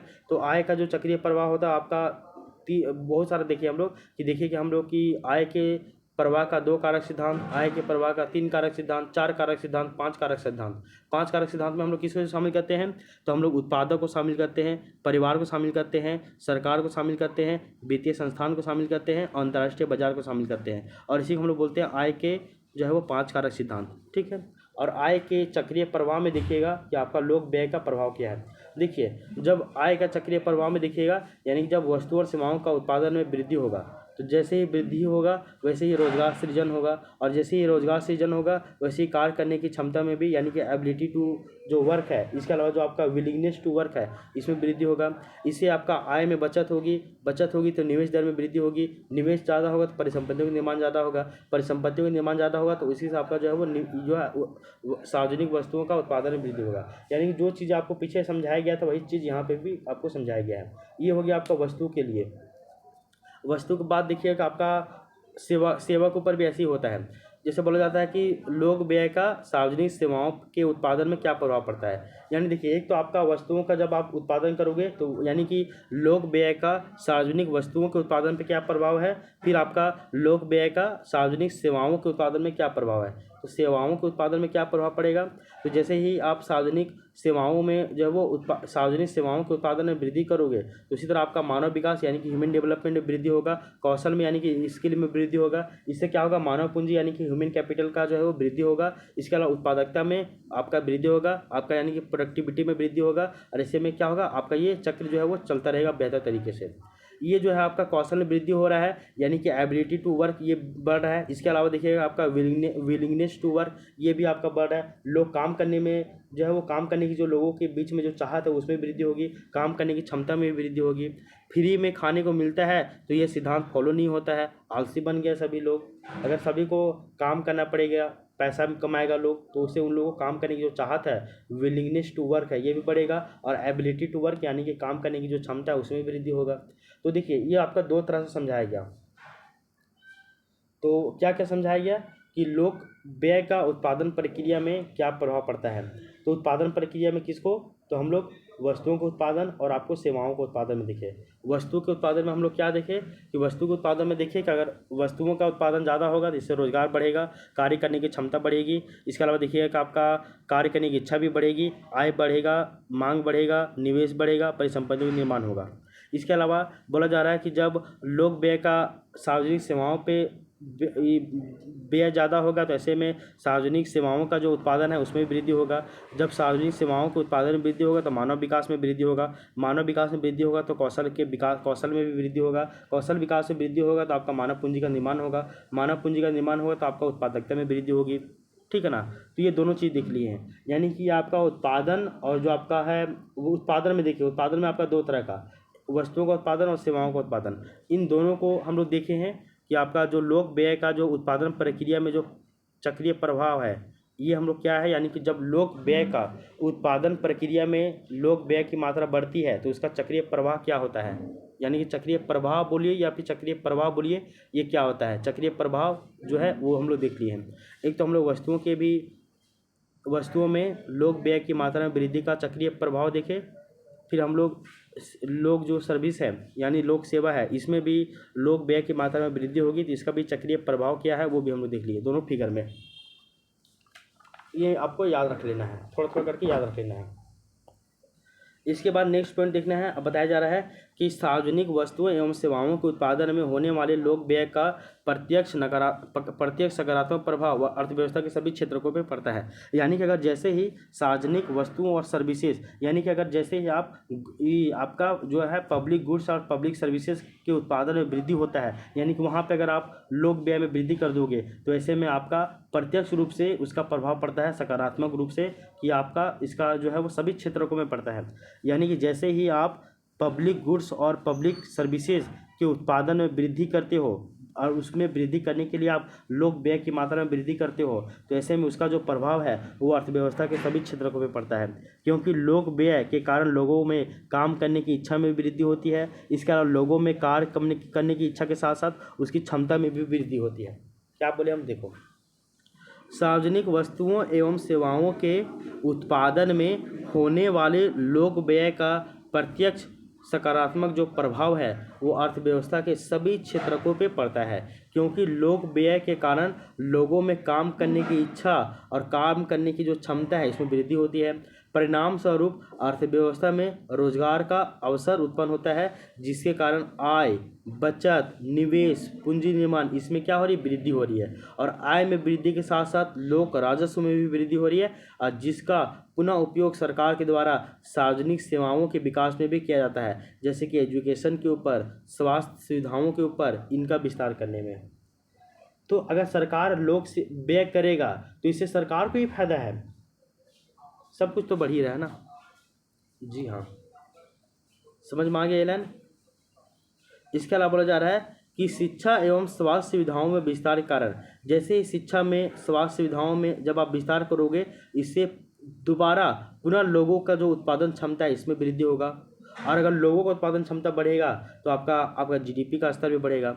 यदि हेल्थ और एजुकेशन के ऊपर गवर्नमेंट खर्च करेगी तो इससे मानव विकास और कौशल विकास दोनों होगा, और जैसे ही दोनों होगा तो आपका आय में वृद्धि होगा, उत्पादन में वृद्धि होगा, और सभी से आपका क्या होगा, मानव पूंजी का विकास हो रहा है। यानी कि जैसे ही आप गवर्नमेंट जो है वो हेल्थ के ऊपर, एजुकेशन के ऊपर, इनके ऊपर जो लोक व्यय की जो मात्रा है इसमें वृद्धि करेगा, तो ऐसे में गवर्नमेंट जो क्या पाएगा, ऐसे में गवर्नमेंट पाएगी कि जो उत्पादन क्षमता है, जो प्रोडक्टिविटी का जो कैपेसिटी है लोगों में वो बढ़ेगा, क्योंकि गवर्नमेंट हेल्थ के ऊपर, एजुकेशन के ऊपर खर्च कर रही है, तो इससे मानव विकास हो रहा है, ह्यूमन डेवलपमेंट हो रहा है, इससे आपका कौशल विकास यानी कि स्किल डेवलपमेंट हो रहा है, इससे आपका मानव पूंजी का विकास हो रहा है, यानी कि आपका कैपिटल जो ह्यूमन कैपिटल है इसमें वृद्धि हो रहा है, ह्यूमन कैपिटल में, इससे आपका उत्पादन में वृद्धि हो रहा है, इससे आय में वृद्धि हो रहा है, इससे मांग में वृद्धि हो रहा है, इससे बचत में वृद्धि हो रहा है, इससे निवेश में वृद्धि हो रहा है, पूंजी निर्माण में वृद्धि हो रहा है, सब कुछ इससे जुड़ा हुआ है। जी हाँ, परिणाम स्वरूप क्या है, तो बोला जा रहा है कि परिणाम स्वरूप पुनः उत्पादन जो है वो आय, बचत, निवेश एवं पूंजी निर्माण की दर में क्या होती है, वृद्धि होती है। तो जैसे ही आपका ये सभी बढ़ेगा तो वैसे ही आपका फिर से आपका आय, बचत, निवेश, पूंजी निर्माण सभी का जो रेट है, सभी का जो दर है वो बढ़ जाएगा, और जिसे लोक व्यय की उत्पादन प्रक्रिया में चक्रीय प्रवाह भी कहा जाता है, प्रवाह कहा जाता है, नॉट प्रभाव नहीं, प्रवाह। और इसको हम लोग क्या कहते हैं, लोक व्यय की उत्पादन प्रक्रिया में चक्रीय प्रवाह कहते हैं, यानी कि एक चीज़ बढ़ाइए तो दूसरा चीज़ ऑटोमेटिक बढ़ ही जाएगा। दूसरे शब्दों में कहा जाए तो जो सार्वजनिक व्यय है इसमें वृद्धि करके लोगों के कार्य करने में जो इच्छा है और जो क्षमता है इसमें वृद्धि किया जाता है, साथ ही साथ लोगों के आय में, बचत में, निवेश में, उत्पादन क्षमता में और पूंजी निर्माण में भी वृद्धि किया जा सकता है। समझ में आ गई ये बात। जी हाँ, तो ये सभी है आपका पूरा।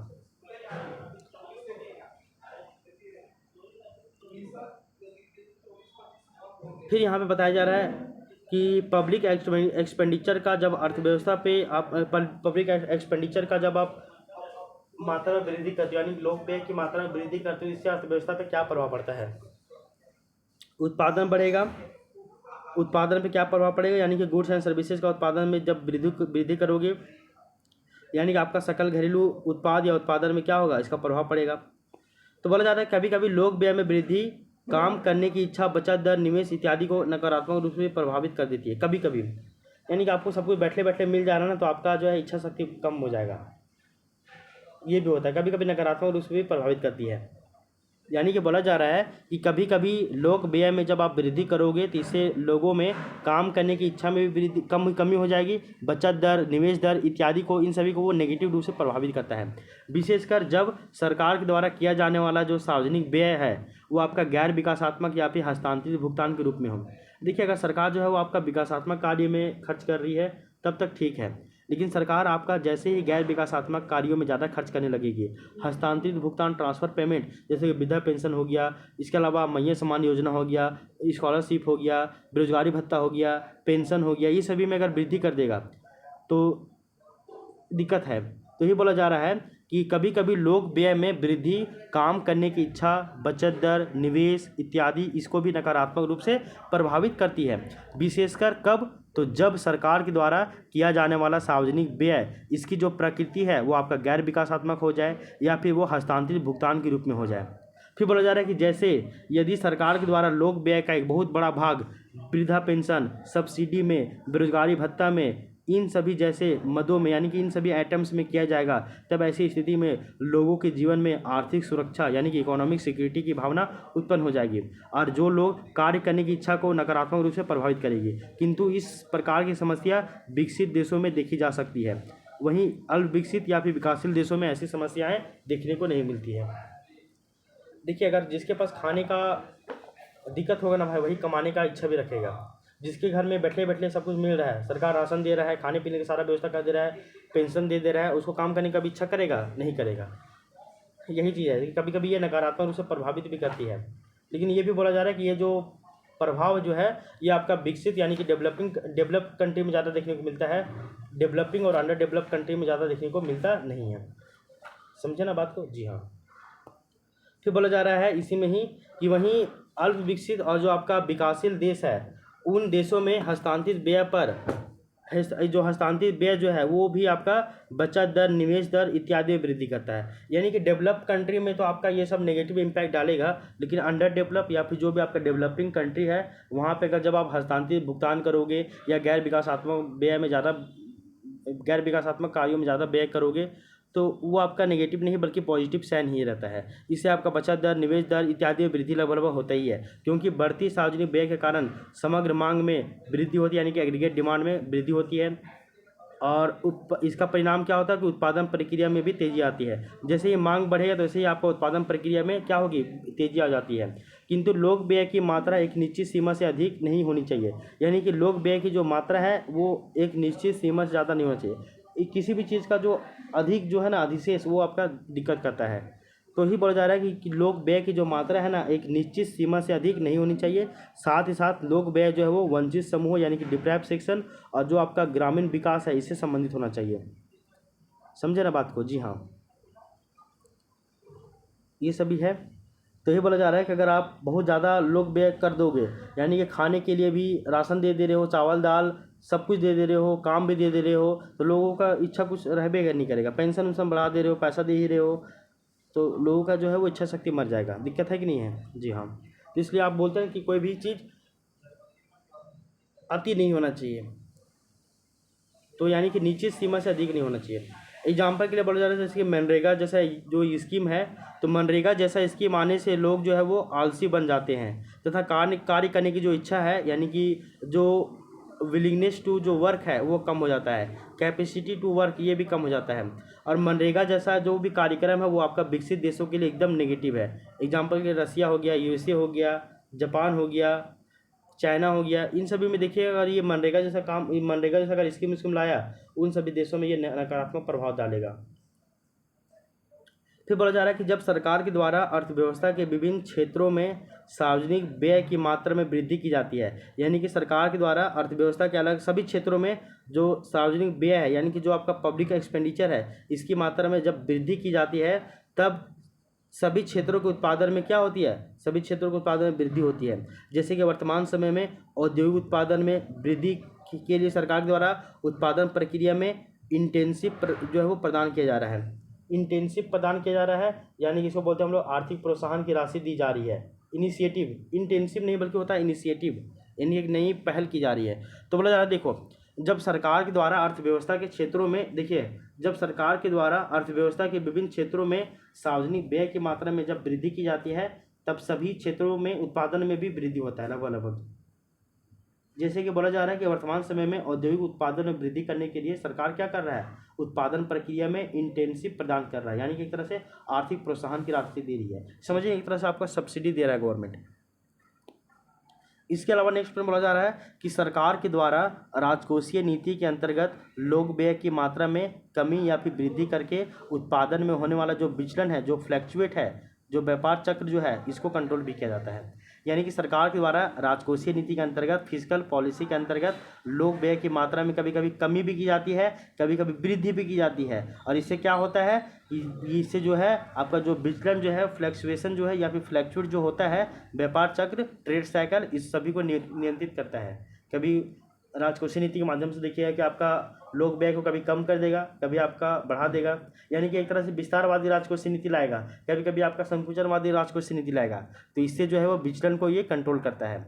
जो कि आर्थिक स्थिरता को यानी कि इकोनॉमिक स्टेबिलिटी और साथ ही साथ रोजगार सृजन यानी कि एम्प्लॉयमेंट जनरेट तथा मूल्य स्थिरता यानी कि प्राइस स्टेबिलिटी इसके लिए एक तरह से महत्वपूर्ण आधार माना जाता है। जी हाँ, यानी कि ये आपका लोच के सिद्धांत पे यानी कि द प्रिंसिपल ऑफ इलास्टिसिटी इसके ऊपर ये कार्य करता है। समझ में आ गया है। तो पहला जो था लोक व्यय का उत्पादन वितरण उपभोग, यानी कि इसमें हम लोग उत्पादन प्रक्रिया में क्या इसका जो है वो प्रभाव देखे और वो भी आपका पूरा चक्रीय प्रभाव देखे। इसमें आपका पूरा डायग्राम भी बनाए और इसमें बाकायदा पूरा आपको डिटेल से समझाया भी गया है क्या है क्या नहीं है सो। तो लोक व्यय का उत्पादन पे क्या प्रभाव है वो हम लोग देख चुके हैं। अब हम लोग देखेंगे कि लोक व्यय का वितरण पे क्या प्रभाव है। उत्पादन के बाद वितरण पे क्या प्रभाव है वो देखेंगे। उसके बाद लोक व्यय का उपभोग पे क्या प्रभाव है वो हम लोग अलग से देखेंगे। तो उत्पादन हो जाएगा, वितरण हो जाएगा, उपभोग हो जाएगा, और ये जब तीनों हो जाएगा ना, उत्पादन वितरण और उपभोग, तब जो है वो आपका ये वाला जो है टॉपिक कंप्लीट होगा, यानी कि आर्थिक क्रियाकलापों में इसका क्या महत्व है सो कंप्लीट हो जाएगा। तो अब हम लोग देखेंगे लोक व्यय का वितरण पे क्या प्रभाव पड़ता है सो। वितरण किसका होता है, तो गुड्स का होता है, सर्विसेज का डिस्ट्रीब्यूशन यानी कि इसका वितरण होता है। यानी कि उत्पादन भी वस्तु और सेवाओं का हो रहा है तो वितरण भी वस्तु और सेवाओं का ही होगा ना। जी हाँ। तो बोला जा रहा है कि सरकार जो है वो लोक व्यय के माध्यम से न केवल वस्तु और सेवाओं के उत्पादन को प्रभावित करती है बल्कि समतामूलक और न्यायोचित पूरा वितरण को भी सुनिश्चित करता है। यानी कि ये केवल उत्पादन प्रक्रिया को ही नहीं प्रभावित करता है, कौन, लोक व्यय, ये आपका समतामूलक और न्यायोचित पुनर्वितरण को यानी कि वितरण प्रक्रिया को भी ये प्रभावित करता है।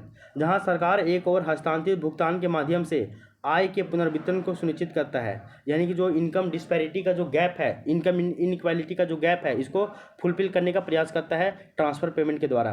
वहीं दूसरी ओर वस्तु और सेवाओं के मुफ्त वितरण के माध्यम से भी संपत्ति के समतामूलक पुनर्वितरण को भी सुनिश्चित करने का प्रयास कर रही है गवर्नमेंट। दो चीज़ें बताएं हम, एक तो ट्रांसफ़र पेमेंट के मदद से गवर्नमेंट जो है वो इनकम इनइक्वालिटी का जो गैप है इसको भरने का प्रयास करती है, और वहीं दूसरी ओर वस्तु और सेवाओं का मुफ्त जो है वो दे रही है आपको। जैसे कि आपका पीडीएस सिस्टम में, पब्लिक डिस्ट्रीब्यूशन सिस्टम में वस्तु और सेवा मतलब ये वस्तु और सेवाओं आपको वस्तु और सेवा जो है वो आपको मुफ्त में दे रही है। जैसे आपको दाल दे रही है, चावल दे रही है, कपड़ा भी दे रही है, चीनी भी दे रही है, सभी दे रहा है, एकदम उसका मुफ्त दे रहा है या तो एकदम पूरा मिनिमम प्राइस पे दे रहा है। तो इससे आपका संपत्ति के समतामूलक पुनर्वितरण पे ये प्रयास कर रही है, यानी कि संपत्ति का भी जो है वो पुनर्वितरण कर रही है। कैसा, समतामूलक ये कर रही है। जैसे कि भोजन का अधिकार दे दिया आपको, शिक्षा का अधिकार भी दे दी, स्वास्थ्य सुविधा का भी जो है वो सुरक्षा इसका भी अधिकार दे दिया। फिर बोला जा रहा है कि जब सरकार के द्वारा आय एवं परिसंपत्तियों के पुनर्वितरण के माध्यम से आय असमानता को कम करने का प्रयास किया जाता है, तो इसी को ही हम लोग प्रगतिशील यानी कि प्रोग्रेसिव लोक व्यय कहा जाता है, यानी कि प्रोग्रेसिव पब्लिक एक्सपेंडिचर यानी कि प्रगतिशील लोक व्यय कहा जाता है। तो प्रगतिशील लोक व्यय क्या है कि जब सरकार क्या करता है, आय और परिसंपत्तियों का पुनर्वितरण करके, यानी कि आय का और परिसंपत्तियों का पुनर्वितरण करेगा। आय का पुनर्वितरण कैसे कर रहा है, तो आपका ट्रांसफर पेमेंट के माध्यम से वो गैप को बढ़ के, और फिर आपका संपत्ति का पुनर्वितरण कैसे कर रहा है, तो वस्तु और सेवाओं को मुफ्त में देकर पीडीएस सिस्टम में भोजन का अधिकार दिया, शिक्षा का अधिकार दिया, स्वास्थ्य सुविधाओं का अधिकार दिया। तो इससे आपका क्या कर रहा है, संपत्ति का भी पुनर्वितरण कर रहा है। तो जब गवर्नमेंट के द्वारा आय का और संपत्तियों का या फिर परिसंपत्तियों का पुनर्वितरण जब किया जाता है, तो इसके माध्यम से जब आय असमानता को कम किया जा रहा है, यानी कि सरकार के द्वारा आय और परिसंपत्तियों के पुनर्वितरण के द्वारा आय का जो असमानता है, यानी कि इनकम जो इनइक्वालिटी का जो गैप है, इस अंतराल को भरने का प्रयास किया जाता है। तो इसी को ही हम लोग प्रगतिशील लोक व्यय यानी कि प्रोग्रेसिव पब्लिक एक्सपेंडिचर कहते हैं। समझ में आ गया। और इसका मुख्य उद्देश्य क्या है, इसका मुख्य उद्देश्य जो है वो केवल एक ही है, वो है आपका लोक कल्याणकारी राज्य के आर्थिक और सामाजिक उद्देश्यों को प्राप्त करना। यानी कि हम लोग भारत कैसा एक लोक कल्याणकारी राज्य है, तो इसका तो देखिए भारत जो है वो एक आपका लोक कल्याणकारी राज्य है, यानी कि पब्लिक वेलफेयर स्टेट है। तो ऐसे में भारत का कुछ आर्थिक और सामाजिक उद्देश्य है, तो उन उद्देश्यों को पूरा करने के लिए भी सरकार जो है वो आपका लोक व्यय का प्रयोग करता है। और प्रगतिशील लोक व्यय क्या होता है कि जब सरकार के द्वारा आय का जो असमानता है, ये जो गैप है, ये जो अंतराल है, इसको कम करने के लिए आय का और परिसंपत्तियों का पुनर्वितरण करता है, तो उसी के माध्यम से जो आय का जो असमानता है इसको कम करने का प्रयास करता है, यही आपका प्रगतिशील लोक व्यय कहलाता है। तो ये आपका जो है वो लोक व्यय का वितरण पे क्या प्रभाव पड़ता है वो भी आपको समझा दिया गया है। यहाँ तक की बातें में समझ में आ गया, ये इंपॉर्टेंट है भाई। तो लोक व्यय का उत्पादन पे क्या प्रभाव पड़ा, उत्पादन में भी वस्तुओं का उत्पादन और सेवाओं के उत्पादन में क्या प्रभाव पड़ा। फिर उसके बाद लोक व्यय का वितरण पे क्या प्रभाव पड़ा, वस्तुओं के वितरण और आपका सेवाओं का वितरण, इस पे क्या प्रभाव पड़ा। एग्जाम्पल के लिए समझिए, गवर्नमेंट जो है वो सैलरी दे रहा है आपको, ये आपका पब्लिक का एक्सपेंडिचर हो रहा है कि नहीं हो रहा है। जी हाँ, लोक व्यय हो रहा है कि नहीं हो रहा है, जी हो रहा है। ऐसे और भी कर रहे हैं काम। तो आई होप यहाँ तक की बातें जो है वो आपको समझ में आ गई है, आ ही गया होगा। तो ज़्यादा नहीं है भाई, थोड़ा ही सा है और इसी में हम लोग कन्फ्यूज होते रहते हैं। ये टॉपिक ये सभी ना इम्पोर्टेंट है, और हम लोग जो है वो इकोनॉमिक्स के बैकग्राउंड से कभी रहे नहीं हैं, तो ऐसे में हम लोग को ना ये सभी अगर फंडामेंटल बेसिक चीज़ें भी हम लोग को पता नहीं रहेगा ना, तो इकोनॉमिक्स के सेक्शन में जो है ना हम लोग को बहुत ज़्यादा परेशानी आने वाला है। तो अगर आप इन लोग को कंप्लीट कर लेते हो ना तो फिर आपके लिए बहुत ज़्यादा आसानी हो जाएगा। तो ये हम लोग उत्पादन पे क्या प्रभाव पड़ेगा लोकवित्त का वो देख लिए हैं, वितरण पे क्या प्रभाव पड़ेगा वो भी हम लोग देख चुके हैं। अब हम लोग देखेंगे लोक व्यय का उपभोग पे क्या प्रभाव पड़ेगा, यानी कि इसका जो है कंजम्पशन पे क्या प्रभाव पड़ेगा। तब जाकर जो है वो आपका आर्थिक क्रियाकलाप वाला जो प्रोसेस था, यानी कि आर्थिक गतिविधियों पे जो प्रभाव है वो तीनों कंप्लीट हो जाएगा। सॉरी, आर्थिक गतिविधि पे क्या प्रभाव है लोक व्यय का, वो अब कंप्लीट हो जाएगा। और आर्थिक गतिविधि में हम लोग उत्पादन प्रक्रिया, वितरण प्रक्रिया और उपभोग प्रक्रिया, इन तीनों पे क्या क्या प्रभाव पड़ेगा लोक व्यय का, वो हम लोग देख चुके हैं, मतलब सॉरी देखेंगे। तो उत्पादन और वितरण पे क्या प्रभाव पड़ा है वो हम लोग देख चुके हैं। अब हम लोग उपभोग पे क्या प्रभाव पड़ेगा इसका वो देखेंगे। उपभोग के ऊपर बोला जा रहा है कि डिप्राइव क्लास, यानी कि जो भी वंचित समूह है, इसके इनकम में वृद्धि करके उसके कंजम्पशन को भी बढ़ाना है। यानी देखिए, अगर आप बोला जाता है, गांधी जी की कोटेशन है कि जो भी सरकार जो है वो कोई भी अगर पॉलिसी ला रही है, प्रोग्राम ला रहा है, अगर उसका लाभ समाज के वंचित वर्ग को भी पहुंच रहा है, यानी कि डिप्राइव सेक्शन को भी पहुंच रहा है, तो समझिए कि वो जो है वो आपका फुलफिल हो गया है, और समझिए कि वो पूरे भारत को उसका लाभ मिल गया है। यानी जब गरीब से गरीब, अंतिम से अंतिम छोर तक व्यक्ति को पहुंच रहा है, तो सामने वाले व्यक्तियों को तक तो पहुंच ही जाएगा ना। जी हाँ, यही बोला जा रहा है। तो आप अगर गरीब से गरीब तबके में अगर उपभोग को बढ़ावा देते हो, तो समझिए कि आपके पूरा जो है वो उपभोग जो प्रक्रिया है वो सभी को आप बढ़ा चुके हो। अब उपभोग को बढ़ाना है, कैसे बढ़ाओगे, तो उसके लिए आपको इनकम को बढ़ाना होगा, तभी आपका उपभोग बढ़ेगा। तो बोला जाता है कि जो सामान्यतः जो है सार्वजनिक व्यय जो है, सार्वजनिक व्यय के द्वारा आय का पुनर्वितरण वंचित समूहों के पक्ष में किया जाता है। यानी कि जो आय का जो पुनर्वितरण कर रहे हो, ये जो पुनर्वितरण है वो आपका ज़्यादा झुकाव किसके ओर रहता है, जो वंचित समूहों की ओर रहता है, यानी कि डिप्राइव सेक्शन की ओर रहता है। जैसे कि ST SC हो गया, ये सभी वंचित वर्ग है ना। इसके अलावा बोला जा रहा है कि जिसके परिणाम स्वरूप वंचित समूहों के उपभोग क्षमता में और खरीद क्षमता में वृद्धि होती है। परिणाम स्वरूप अर्थव्यवस्था के समग्र मांग और समग्र आपूर्ति में भी वृद्धि होती है। यानी कि बोला जाता है कि सरकार जो है सार्वजनिक व्यय जो करता है, उसमें जो सरकार जो है वो आय का जो पुनर्वितरण करता है, उस आय के पुनर्वितरण का जो है अधिकांश जो झुकाव है वो आपका वंचित समूह के तरफ ज़्यादा होता है। और इसके परिणाम स्वरूप क्या होता है कि वंचित समूहों के उपभोग क्षमता में वृद्धि होगा। कैसे, जब आय बढ़ेगी तो वो डिमांड करेंगे, चीज़ों की मांग करेंगे और उनका उपभोग करेंगे, यानी कि उनका उपभोग क्षमता बढ़ेगा, यानी कि उनका जो है वो खरीद क्षमता बढ़ेगा। उनका आय बढ़ेगा तो उनका मांग का क्षमता भी बढ़ेगा, खरीद क्षमता भी बढ़ेगा, उपभोग क्षमता भी बढ़ेगा। परिणाम स्वरूप देखिएगा कि इससे अर्थव्यवस्था के जो समग्र मांग है और जो आपका समग्र आपूर्ति है, इसमें क्या होती है, धीरे धीरे वृद्धि होती है। और वंचित समूहों को भी गवर्नमेंट जो है वो आपका DBT के थ्रू उनको जोड़ने का प्रयास कर रही है, उनको जो है वो वित्तीय समावेशन कर रहा है उनका भी, ताकि फाइनेंशियल जब इंक्लूजन होगा तो उनको भी लाभ दिया जा सकेगा DBT के माध्यम से, यानी कि डायरेक्ट बेनिफिट ट्रांसफ़र के माध्यम से उनको भी जो है वो लाभ दिया जाएगा। तो इस तरह से देखिएगा आपका कि लोक व्यय का अर्थव्यवस्था के आर्थिक गतिविधि में जो प्रभाव था वो आपका कंप्लीट हो गया है।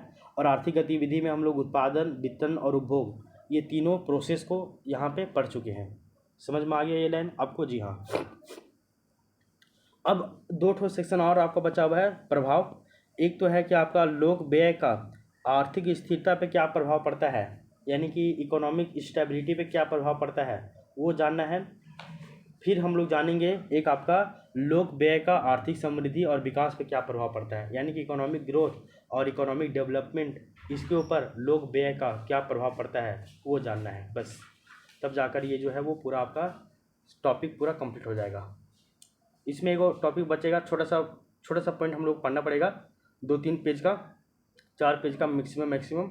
वो है आपका सार्वजनिक व्यय का सिद्धांत, जो आपका है वेगनर का सिद्धांत और पिकॉक का सिद्धांत, वो पढ़ लीजिएगा। तो बोला जा रहा है कि लोक व्यय का आर्थिक स्थिरता पे क्या प्रभाव पड़ता है वो देख लीजिए। आर्थिक स्थिरता की क्या बात की जा रही है, यानी कि इकोनॉमिक स्टेबिलिटी की बात की जा रही है, जहाँ पे समग्र मांग जो है वो समग्र आपूर्ति के बराबर हो, ठीक है ना, इसकी बात की जा रही है। यहाँ बोला जा रहा है कि एक तरफ आपका है ग्रॉस सेविंग यानी कि सकल बचत, और एक तरफ आपका ग्रॉस इन्वेस्टमेंट यानी कि सकल निवेश। अगर आपका बचत दर में वृद्धि होगा तो आपका निवेश दर में वृद्धि होगा, सिंपल सी बात है।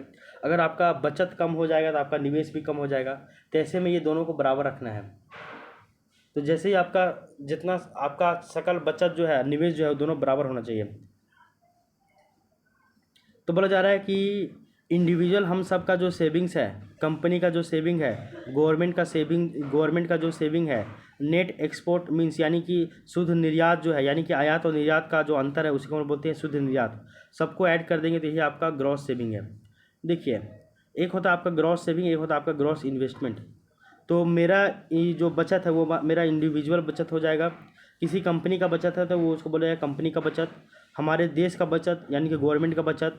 इसके अलावा जो शुद्ध निर्यात होता है, यानी कि आयात और निर्यात में घटा दोगे तो आयात और निर्यात का अंतर जो है वो आपका शुद्ध निर्यात यानी कि नेट एक्सपोर्ट कहलाता है। तो आप इंडिविजुअल सेविंग को, कंपनी के सेविंग को, गवर्नमेंट के सेविंग को, फिर आपका नेट एक्सपोर्ट को, जब आप सभी को ऐड करोगे ना तो वो आपका ग्रॉस सेविंग यानी कि सकल बचत कहलाता है। और जो सकल बचत जो है अगर वो ज़्यादा हो जाएगा सकल निवेश से तो इसका परिणाम क्या होगा कि invest come, because capitalist invest नहीं कर रहा है, यानी कि कैपिटलिस्ट यानी कि जो पूंजी है, पूंजी का यहाँ पर निवेश नहीं हो रहा है, तो उत्पादन क्या हो जाएगा, कम हो जाएगा, और ऐसे में बेरोजगारी ज़्यादा बढ़ जाएगा। देन यहाँ पे गवर्नमेंट जो है वो क्या करेगा, विकासात्मक व्यय यहाँ पे करेगा, क्योंकि जब उत्पादन कम हो जाएगा, बेरोजगारी बढ़ेगा, तो इससे आपका मंदी यानी कि रिसेशन आएगा, इससे महामंदी यानी कि डिप्रेशन आएगा, इससे आपका एक जो है एक आपका स्टैगफ्लेशन का आता है, स्टैगफ्लेशन, स्टैग्नेशन, ये सभी का समस्या आने लगेगा। और स्टैग्नेशन का बोलते हैं हम लोग चरम मुद्रास्फीति, यानी कि एकदम इसको हाइपर इन्फ्लेशन भी बोला जाता है। यानी कि आपका देखिए कि यहाँ पर उत्पादन एकदम ठप हो गया है, बेरोजगारी का स्तर बहुत ज़्यादा बढ़ गया है, ऐसे में समझे ना। तो ये चीज़ बोला जा रहा है। तो ग्रॉस सेविंग क्या है ये समझ में आ गया है। तो हमेशा बोला जाता है कि ग्रॉस सेविंग और ग्रॉस जो आपका इन्वेस्टमेंट है दोनों को बराबर होना चाहिए। और बोला जाता है कि अगर कहीं पे ग्रॉस जो सेविंग है वो अगर ज़्यादा हो जाएगा, ये अगर ग्रॉस सेविंग ज़्यादा हो जाएगा तो परिणाम इसका क्या होगा कि बचत ज़्यादा हो जाएगा, ग्रॉस सेविंग ज़्यादा हो जाएगा और निवेश कम हो जाएगा। तो जैसे ही आपका निवेश कम होगा तो ऐसे ही आपका क्या हो जाएगा, उत्पादन रुक जाएगा और आपका बेरोजगारी बढ़ जाएगा। निवेश कम कैसे होगा, तो निवेश कम कैसे होगा, जैसे अगर यहाँ पे कोई भी देश हमारे यहाँ पूंजी नहीं लगा रहे हैं, कोई देश छोड़ दो, कोई कंपनी छोड़ दो, हमारे देश के लोग भी पूंजी निर्माण नहीं कर रहे हैं, हमारे देश के भी लोग निवेश नहीं कर रहे हैं, तो निवेश कम होगा कि नहीं होगा। बचत एक तरफ ज़्यादा होगी, आपका निवेश ही नहीं हो रहा है, तो निवेश कम होगा। देखिए आप ये वाला कॉन्सेप्ट मत लगाइए कि बचत ज़्यादा होगा तो आपका निवेश भी ज़्यादा होगा ना, ये कॉन्सेप्ट नहीं लगाइए। यहाँ पर निवेश ही कम हो जा रहा है, यानी कि निवेश आप कम करोगे, सब केवल पैसा बचा रहा है लेकिन कोई पैसा लगा नहीं रहा है, निवेश कर ही नहीं रहा है, तो निवेश उस कंडीशन में कम होगा ना। तो यही चीज़ बोला जा रहा है कि जब बचत और निवेश दोनों बराबर होता है तो वहाँ पे अर्थव्यवस्था के लिए बहुत ही बढ़िया कंडीशन होता है। लेकिन जैसे ही बचत ज़्यादा हो रहा है और निवेश कम हो गया, यानी कि कोई भी जो है वो कैपिटल इन्वेस्ट कर ही नहीं रहा है, जैसे में उत्पादन कम होगा, बेरोजगारी ज़्यादा हो जाएगा, स्टैगफ्लेशन का कंडीशन आ जाएगा, मंदी आ जाएगा, महामंदी आ जाएगा। तो ऐसे में गवर्नमेंट के द्वारा यहाँ पर विकासात्मक व्यय करना ही पड़ेगा। एक और कंडीशन बनता है, यहाँ पर बोला जा रहा है कि अगर आपका बचत जो है वो कम हो गया है लेकिन निवेश जो है वो आपका बढ़ गया है, और ये देखो निवेश बढ़ गया है यानी कि बहुत ज़्यादा निवेश बढ़ेगा तो आपका उत्पादन बढ़ेगा, बढ़ेगा कि नहीं बढ़ेगा। और ये जो निवेश जो है, देखिए निवेश ज़्यादा होता है हमेशा डेवलप कंट्री में, यानी कि विकसित देशों में, और ये निवेश कम होता है आपका अंडर डेवलप या फिर डेवलपिंग कंट्री में। तो इसमें इसका परिणाम क्या हो जाएगा कि आपका घाटे का बजट हो जाएगा, आपके पास पैसा बच ही नहीं रहा है, निवेश कर दिए हैं तो आपका घाटे का बजट हो जाएगा। देन इसको बैलेंस करने के लिए गवर्नमेंट जो है वो लोन लेगा, या फिर गवर्नमेंट जो है वो आपका क्या करेगा, लोन लेगा, या फिर वो घाटे का वित्त प्रबंधन कर दिया जाएगा। इसको हम लोग बोलते हैं इकोनॉमिक बूम की स्थिति, यानी कि यहाँ पे जो है आय बढ़ा तो आपका मांग भी बढ़ जाएगा, तो ऐसे में जो है आपका डिमांड पुल इन्फ्लेशन यानी कि मांग प्रेरित मुद्रास्फीति आ जाएगी। तो ग्रॉस सेविंग ज़्यादा हो जाएगा ग्रॉस इनकम से, उसको बोलते हैं हम लोग इकोनॉमिक बूम। और वहीं का ग्रॉस सेविंग कम हो जाएगा ग्रॉस इनकम से, तो उसको हम लोग बोलते हैं मंदी यानी कि डिप्रेशन। तो ऐसे में आपका कॉस्ट पुश इन्फ्लेशन जो है वो ये बढ़ जाएगा, समझे ना। यानी कि निवेश ही कम हो गया है तो उसको बोलते हैं लागत प्रेरित मुद्रास्फीति। तो निवेश कम होगा तो आपका आपूर्ति कम हो जाएगा, और एक तरफ आपका बचत ज़्यादा हो गया है, तो बचत ज़्यादा है तो यानी कि आय बढ़ गया है, आय बढ़ गया तो लोगों का डिमांड बढ़ जाएगा, तो पैसा का जो है वो मांग करेगा ही करेगा लोग। आगे देखो, जिससे रिटर्न मिले बाद में उसको हम लोग बोलते हैं इंटरेस्ट यानी कि निवेश। और जिससे रिटर्न नहीं मिलता है उसको हम लोग बोलते हैं खर्चा, व्यय। यानी कि आप पैसा अभी गए मार्केट में जाके पैसा वैसा खा पी के आ गए हैं तो उसको हम लोग बोल देंगे व्यय करके आए, यानी कि खर्चा करके आए, एक्सपेंडिचर। लेकिन आप मार्केट में गए हैं किसी को उधार दे के आ गए हैं, वो पैसा बाद में आपको मिल जाएगा तो उसको हम बोलेंगे इन्वेस्ट यानी कि निवेश करके आए हैं। तो बचत जो है वो आपका आपूर्ति को दर्शाता है, और निवेश जो है वो आपका व्यय और मांग को दर्शाता है। यानी कि अगर आप कहीं पे निवेश किए हो यानी कि व्यय किए हो तो आपका मांग को दर्शा रहा है, और बचत यानी कि वो आपका आपूर्ति को दर्शा रहा है। यानी कि बचत है यानी आपके पास पैसा है तो आपको वो मांग कीजिएगा तो आपका आपूर्ति को दर्शाएगा। एक होता है आपका जीडीपी, एक होता है आपका जीडीई, यानी कि इसको बोलते हैं हम लोग ग्रॉस डोमेस्टिक प्रोडक्शन, और एक को बोलते हैं हम लोग ग्रॉस डोमेस्टिक एक्सपेंडिचर। यानी कि जो आपका जीडीपी है और जो आपका जीडीई है ये दोनों आपका बराबर होना चाहिए, समझे ना। और ये दोनों बराबर होना चाहिए। और यहाँ पे ना और एक होता है आपका देखिए जीडीपी होता है, जीडीई होता है यानी कि gross domestic product, gross domestic expenditure, और एक होता है आपका ग्रॉस डोमेस्टिक इन्वेस्टमेंट यानी कि जीडीआई। तो जीडीपी को जीडीई के बराबर रखने के लिए ही यानी कि इसी को मेंटेन करने के लिए सरकार जो है प्रयास करता है। तो इसी के लिए गवर्नमेंट जो है वो व्यय विधि के माध्यम से इसको जो है वो आर्थिक स्थिरता को कंट्रोल करने का प्रयास करता है, समझिए। ये थोड़ा सा टर्मिनोलॉजी यहाँ पे थोड़ा सा घुमावदार है, घुमावदार नहीं है, बहुत ही बेसिक है, लेकिन हम लोग इकोनॉमिक्स में पढ़े नहीं ना, इसलिए हम लोग को ये थोड़ा सा लग रहा है प्रॉब्लम। अच्छा, हम लोग का इकोनॉमी अभी कितना है वर्तमान में, 3.3 ट्रिलियन डॉलर है, यानी कि लगभग 200 लाख करोड़ रुपया का है। अब ये बढ़ गया होगा, तो 3.3 ट्रिलियन डॉलर ये आपका 2024-25 में था। अभी कितना होगा एक बार सर्च कर लीजिए 2026 में कितना है। तो पहले कितना था 3.3 ट्रिलियन डॉलर, और अगर उसको हम लोग रुपयों में देखेंगे तो आपका लगभग 200 लाख करोड़ रुपया हो जाएगा।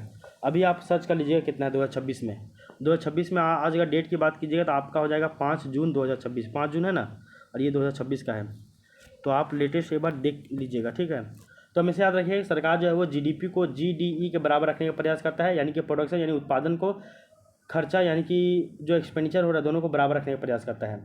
और जीडीआई मतलब ग्रॉस डोमेस्टिक इन्वेस्टमेंट होता है। तो बोला जा रहा है कि मंदी के काल में यानी कि जब रिसेशन का दौर आता है या फिर महामंदी का दौर आता है यानी कि डिप्रेशन का काल आता है, तो ऐसे में सकल बचत की जो मात्रा है वो सकल निवेश से अधिक हो जाती है। यानी कि मंदी के टाइम में देखिएगा कि आपका निवेश कम हो रहा है और बचत ज़्यादा हो गया है। तो परिणाम स्वरूप अर्थव्यवस्था में समग्र मांग में क्या आती है, कमी आती है, तथा बेरोजगारी की जो दर है इसमें आपका वृद्धि होता है।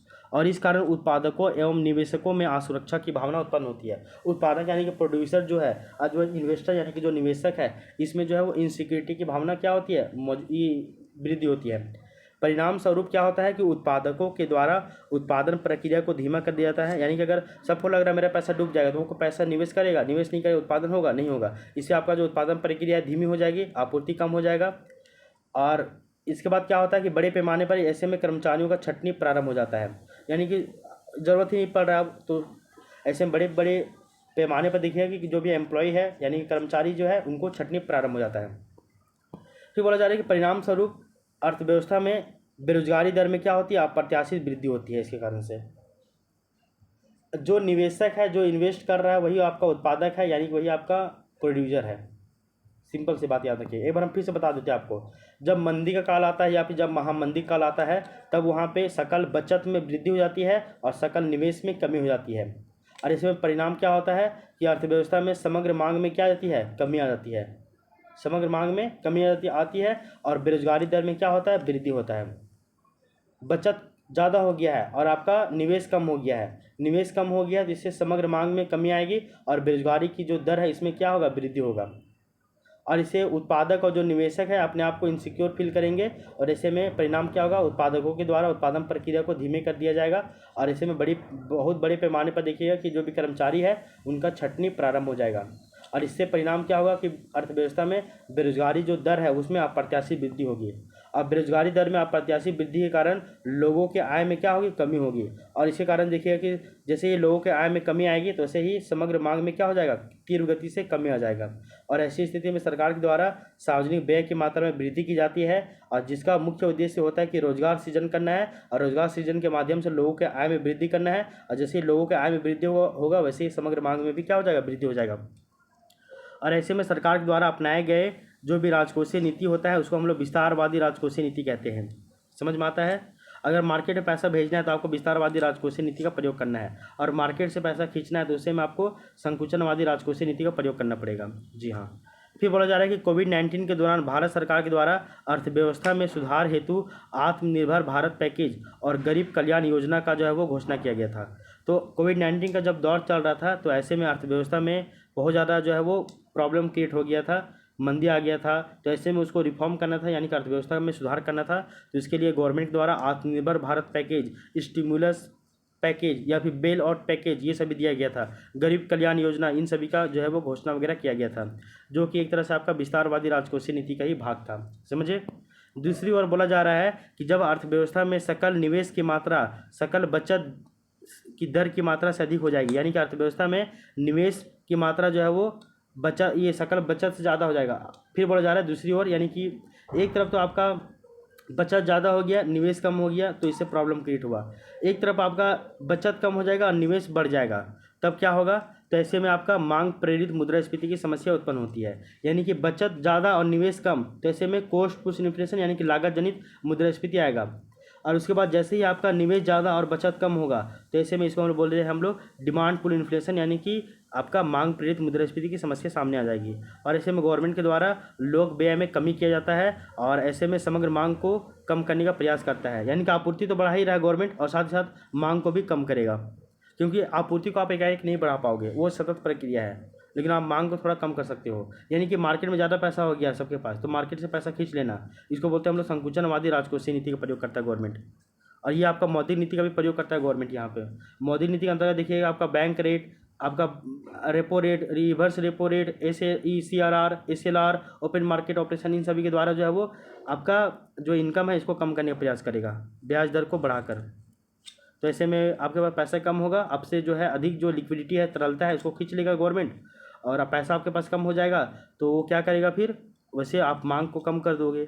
यानी कि सरकार की ऐसी जो नीति होती है इसको हम लोग संकुचनवादी राजकोषीय नीति कहते हैं। यानी कि व्यय कम करना है, आपको व्यय को कम करना है, मतलब मांग को कम करना है। और जब गवर्नमेंट ज़्यादा व्यय करने लगेगा तो उसको हम लोग बोलते हैं विस्तारवादी राजकोषीय नीति, और जब गवर्नमेंट जो है वो व्यय कम करने लगता है और मार्केट से पैसा खींचने लगता है तो उसको हम लोग बोलते हैं संकुचनवादी राजकोषीय नीति। तो ये आपका बहुत ही इंपॉर्टेंट था, संकुचनवादी राजकोषीय नीति और आपका विस्तारवादी राजकोषीय नीति, और इन सभी के बारे में आपको जो है वो डिटेल से पता होना चाहिए क्या है क्या नहीं है सो। तो कि कहाँ पे आपका संकुचनवादी राजकोषीय नीति कार्य करता है, कहाँ पे आपका राजकोषीय मतलब ये विस्तारवादी राजकोषीय नीति काम करता है, इन सभी के बारे में आपको जो है वो समझ में आना चाहिए।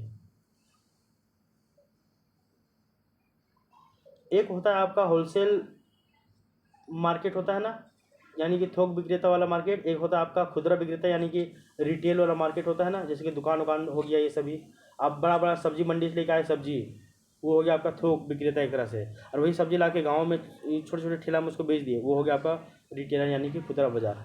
ऐसा तो लोक व्यय का आर्थिक स्थिरता पे भी क्या प्रभाव पड़ता है वो भी समझ में आ गया ना। आर्थिक स्थिरता मतलब आपको यहाँ पे समग्र मांग समग्र आपूर्ति के बराबर ही करना है, और यहाँ पे आपका ग्रॉस सेविंग को ग्रॉस इन्वेस्टमेंट के बराबर करना है। समझे ना ये बात को? जी हाँ। तो ये भी आपका लोक व्यय का जो था आर्थिक स्थिरता पे क्या प्रभाव था वो भी आपको यहाँ पे समझा दिया गया है, और ये भी आपका कंप्लीट हो गया है। इसके बाद एक वो लास्ट टॉपिक बचता है आपका छोटा सा है। अच्छा, यहाँ पे हल्का सारा बचा हुआ बोला जा रहा है कि सरकार जो है वो लोक व्यय की मात्रा में कमी या फिर वृद्धि आर्थिक स्थिरता एवं मूल्य स्थिरता को सुनिश्चित करने का प्रयास करती है। यानी कि सरकार जो है वो आपका लोक व्यय की मात्रा में कभी कम कर देगा तो कभी वृद्धि कर देगा, और इसके माध्यम से क्या करेगा, आर्थिक जो स्थिरता, इकोनॉमिक जो स्टेबिलिटी है इसको फुलफिल करने का प्रयास करती है, और साथ ही साथ जो आपका मूल्य स्थिरता जो है इसको वो फुलफिल करने का प्रयास करती है। समझे, सुनिश्चित करने का प्रयास करती है। तीसरा और लास्ट पॉइंट आपका बचा है कि जो लोक व्यय जो है इसका आर्थिक समृद्धि पे यानी कि इकोनॉमिक ग्रोथ पे क्या प्रभाव पड़ता है, और इसका आर्थिक विकास पे यानी कि इकोनॉमिक डेवलपमेंट पे इसका क्या प्रभाव पड़ता है, ये भी इंपॉर्टेंट है।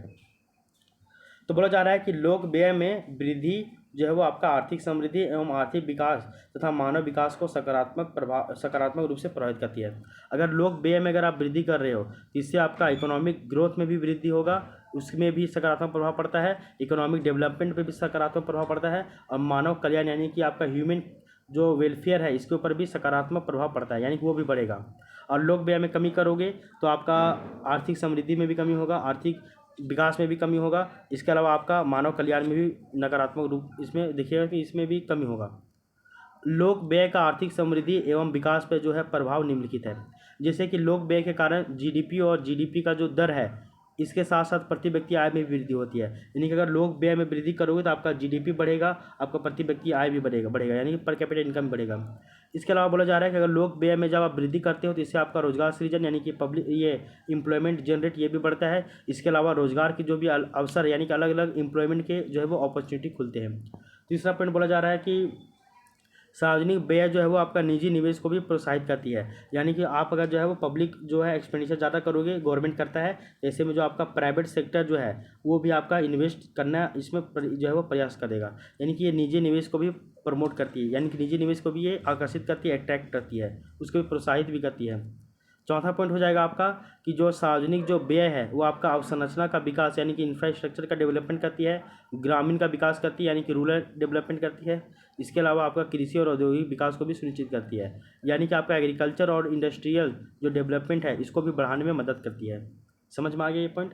इसमें आप और भी आर्थिक समृद्धि में जो है आर्थिक समृद्धि और जो विकास है इसके ऊपर लोग व्यय का जो क्या प्रभाव पड़ता है वो आप यहाँ पे और भी थोड़ा अपडेट कर दीजिएगा, पॉइंट को और भी खुद से बढ़ा दीजिएगा, ठीक है ना। ये 4 गो पॉइंट बताए हैं आपको, 4-5 गो पॉइंट और भी बढ़ा दीजिएगा, यानी कि 10 गो पॉइंट तैयार कर लीजिएगा, बस ज़्यादा नहीं, ज़्यादा ज्ञानी नहीं बनना, 10 गो पॉइंट तैयार कर लीजिएगा तो आपका जो है वो आपका यहाँ से जो है वो क्लियर हो जाएगा। इसके बाद एक और पॉइंट टॉपिक बचता है आपका छोटा सा, देखिए यहाँ तक देखिए जो हम लोग वो आपका कंप्लीट हो गया, जो आपका लोक जो व्यय है इसका प्रभाव क्या है वो हम लोग कंप्लीट हो गया।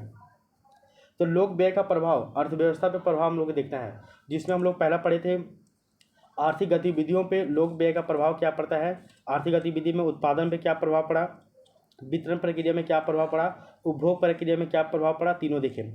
उसके बाद आर्थिक स्थिरता या फिर जो हम लोग मूल्य स्थिरता बोलते हैं, मूल्य स्थिरता, उसमें लोक व्यय का क्या प्रभाव पड़ता है। इसके अलावा तीसरा पॉइंट आर्थिक समृद्धि या फिर जो आर्थिक विकास है इसके ऊपर लोक व्यय का क्या प्रभाव पड़ता है वो भी हम लोग देख चुके हैं, और ये सारा आपका कंप्लीट हो गया है। उसके बाद इसमें एक टॉपिक और बच जाता है, वो है आपका सार्वजनिक व्यय का जो है सिद्धांत, यानी कि सार्वजनिक व्यय का जो प्रिंसिपल है यानी इसका जो सिद्धांत है वो जानना है। और इसमें हम लोगों को बेसिकली केवल 2 गो सिद्धांत जानना है, एक तो है आपका वेगनर का सिद्धांत और दूसरा है आपका पिकॉक वाइसमैन का सिद्धांत। इन दोनों सिद्धांतों के बारे में आपको पढ़ना पड़ेगा, वेगनर का सिद्धांत और आपका पिकॉक वाइसमैन का सिद्धांत पढ़ना है। और ये सर नहीं पढ़ा है, इसको आप खुद से पढ़िएगा, इसलिए हम भी नहीं पढ़ा पाएंगे आपको, पर टाइम मिलेगा ना, ये सभी एक बार हम सिलेबस कंप्लीट कर ले जाएंगे ना, उसके बाद अगर टाइम बचता है तो ये सभी टॉपिक को जो छोटा पॉइंट जो छूट गया है पॉइंट, उन सभी पॉइंट को हम इसमें आपको पढ़ा दे जाएंगे, समझे ना। और ऐसे में देखिएगा कि जो आपका सार्वजनिक जो व्यय वाला जो टॉपिक था वो टॉपिक पूरा आपका कंप्लीट हो गया है, सार्वजनिक व्यय वाला टॉपिक, और ये इंपॉर्टेंट टॉपिक था आपका, और यहाँ पे जाकर जो है वो पूरा आपका कंप्लीट हो गया है। तो बस इसी तरह आप लगातार वीडियो में बनते हुए रहिएगा, लगातार देखते हुए रहिएगा इसको, और धीरे धीरे ही सही हम लोग इकोनॉमिक्स का जो है ना पूरा पोर्शन कंप्लीट कर देंगे, ठीक है ना। तो ये आपका इकोनॉमिक्स का जो है वो क्लास नंबर 17 जो है वो पूरा आपका यहाँ पे कंप्लीट हो गया है, 17 नंबर क्लास। इसके बाद आप यकीन मानिए कि 10 से 12 क्लास, मान लीजिए कि 17 क्लास हुआ है ना, 17 क्लास, इसमें आप 12 से 13 क्लास और आएगा, यानी कि मान लीजिए कि 30 क्लास में पूरा जो है वो आपका इकोनॉमिक्स का जो ग्रुप ए का जो टॉपिक है 12 गो टॉपिक पूरा आपका अच्छा से कंप्लीट हो जाएगा। और वो जो आपका 30 को वीडियो बनेगा उस 30 को वीडियो को आप केवल बार बार रिवीजन कीजिएगा। जैसे कि अगर आप एक दिन में 3-3 वीडियो देखने का टारगेट रखिएगा, एक दिन में आप 3-3 को वीडियो देखने का टारगेट रखिएगा, तो आप 10 दिन में पूरा जो है वो ग्रुप ए को रिवीजन कर लोगे, 10 दिन में ही पूरा ग्रुप ए का जो टॉपिक है इसको पूरा आप रिवीजन कर लोगे। और अगर आप 2 से 3 बार वीडियो देख लोगे और उसको आप रिवीजन कर लोगे और उसका जो है वो शॉर्ट नोट्स तैयार कर लोगे ना, तो बहुत ही अच्छा रहेगा फिर आपके लिए। फिर तो आपको परेशानी नहीं होगा फिर भाई मेरे, समझे ना बात को। तो बस आप इसी तरह लगातार वीडियो में बने हुए रहिए और देखिए। तो इस तरह से देखिएगा तो हम लोग पाएंगे कि जो है आपका जो टॉपिक नंबर जो 7th था इकोनॉमिक्स ग्रुप ए का सार्वजनिक व्यय यानी कि पब्लिक एक्सपेंडिचर, ये भी टॉपिक यहाँ पे आपका पूरा कंप्लीट हो गया है। अभी तक हम लोग देखें तो आपका टॉपिक नंबर 1 राष्ट्रीय आय ये पूरा कंप्लीट, टॉपिक नंबर 2 मुद्रास्फीति ये पूरा कंप्लीट, टॉपिक नंबर 3 जनांकीय लक्षण या फिर जनांकीय लाभांश ये पूरा कंप्लीट। इसके अलावा टॉपिक नंबर 4 और टॉपिक नंबर जो 5 है यानी कृषि और ग्रामीण अर्थव्यवस्था ये हम लोग आगे पढ़ेंगे। इसके अलावा जो आपका औद्योगिक अर्थव्यवस्था है ये भी टॉपिक हम लोग आगे पढ़ेंगे, यानी कि टॉपिक नंबर 4 और टॉपिक नंबर 5 हम लोग आगे पढ़ेंगे। इसके बाद आइए टॉपिक नंबर 6 लोक वित्त यानी कि पब्लिक फाइनेंस पूरा कंप्लीट, टॉपिक नंबर 7 सार्वजनिक व्यय यानी कि पब्लिक एक्सपेंडिचर वो आपका आज कंप्लीट। इसके अलावा टॉपिक नंबर जो 8 है बजट वो हम लोग नेक्स्ट क्लास में पढ़ेंगे और वो आपका एक क्लास में पूरा कंप्लीट हो जाएगा। इसके अलावा टॉपिक नंबर जो 9 है यानी कि फिस्कल पॉलिसी यानी कि वित्तीय नीति यानी कि राजकोषीय नीति, वो भी टॉपिक आपका पूरा कंप्लीट। इसके बाद टॉपिक नंबर 10 चलेंगे जो है आपका केंद्र और राज्य के बीच में वित्तीय संबंध यानी कि फाइनेंशियल रिलेशनशिप दोनों के बीच में, इसमें वित्त आयोग की भूमिका क्या है यानी कि पब्लिक फाइनेंस के बारे में पढ़ना पड़ेगा। इसके अलावा 73वां 74वां संविधान संशोधन के वित्तीय पक्ष के बारे में पढ़ना होगा, तब जाकर 11वां नंबर टॉपिक कंप्लीट हो जाएगा। फिर आपका 12वां नंबर टॉपिक आएगा जिसमें आपका 2 टॉपिक पढ़ना छोटा नहीं बड़ा टॉपिक है।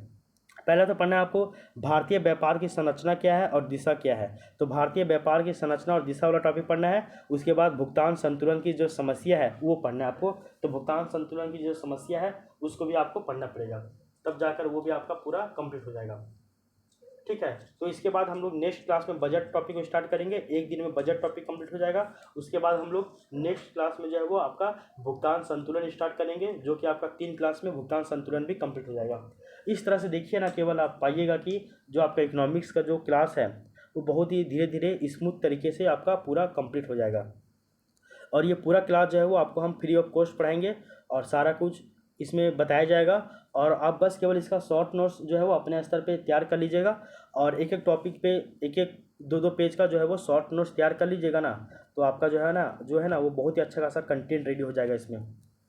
तो बस यही जो है वो आपका पेपर 5 इकोनॉमिक्स का जो है वो स्ट्रेटेजी है, और इसी स्ट्रेटेजी के साथ हम लोग इसमें जो है वो धीरे धीरे आगे बढ़ेंगे। बस और ज़्यादा आपको परेशान होने की आवश्यकता नहीं है, बस वीडियो में आप लगातार बने हुए रहिए। तो ये जो है आपका इकोनॉमिक्स ग्रुप ए का क्लास नंबर जो 17 था वो आपका कंप्लीट हो गया। क्लास नंबर 16 होगा या फिर क्लास नंबर 17 होगा, ठीक ना, ये आपका कंप्लीट हो गया है। अब इसके बाद हम लोग नेक्स्ट क्लास में चलते हैं, तो तब तक के लिए thank you, take care, bye bye, आपका दिन शुभ हो, धन्यवाद।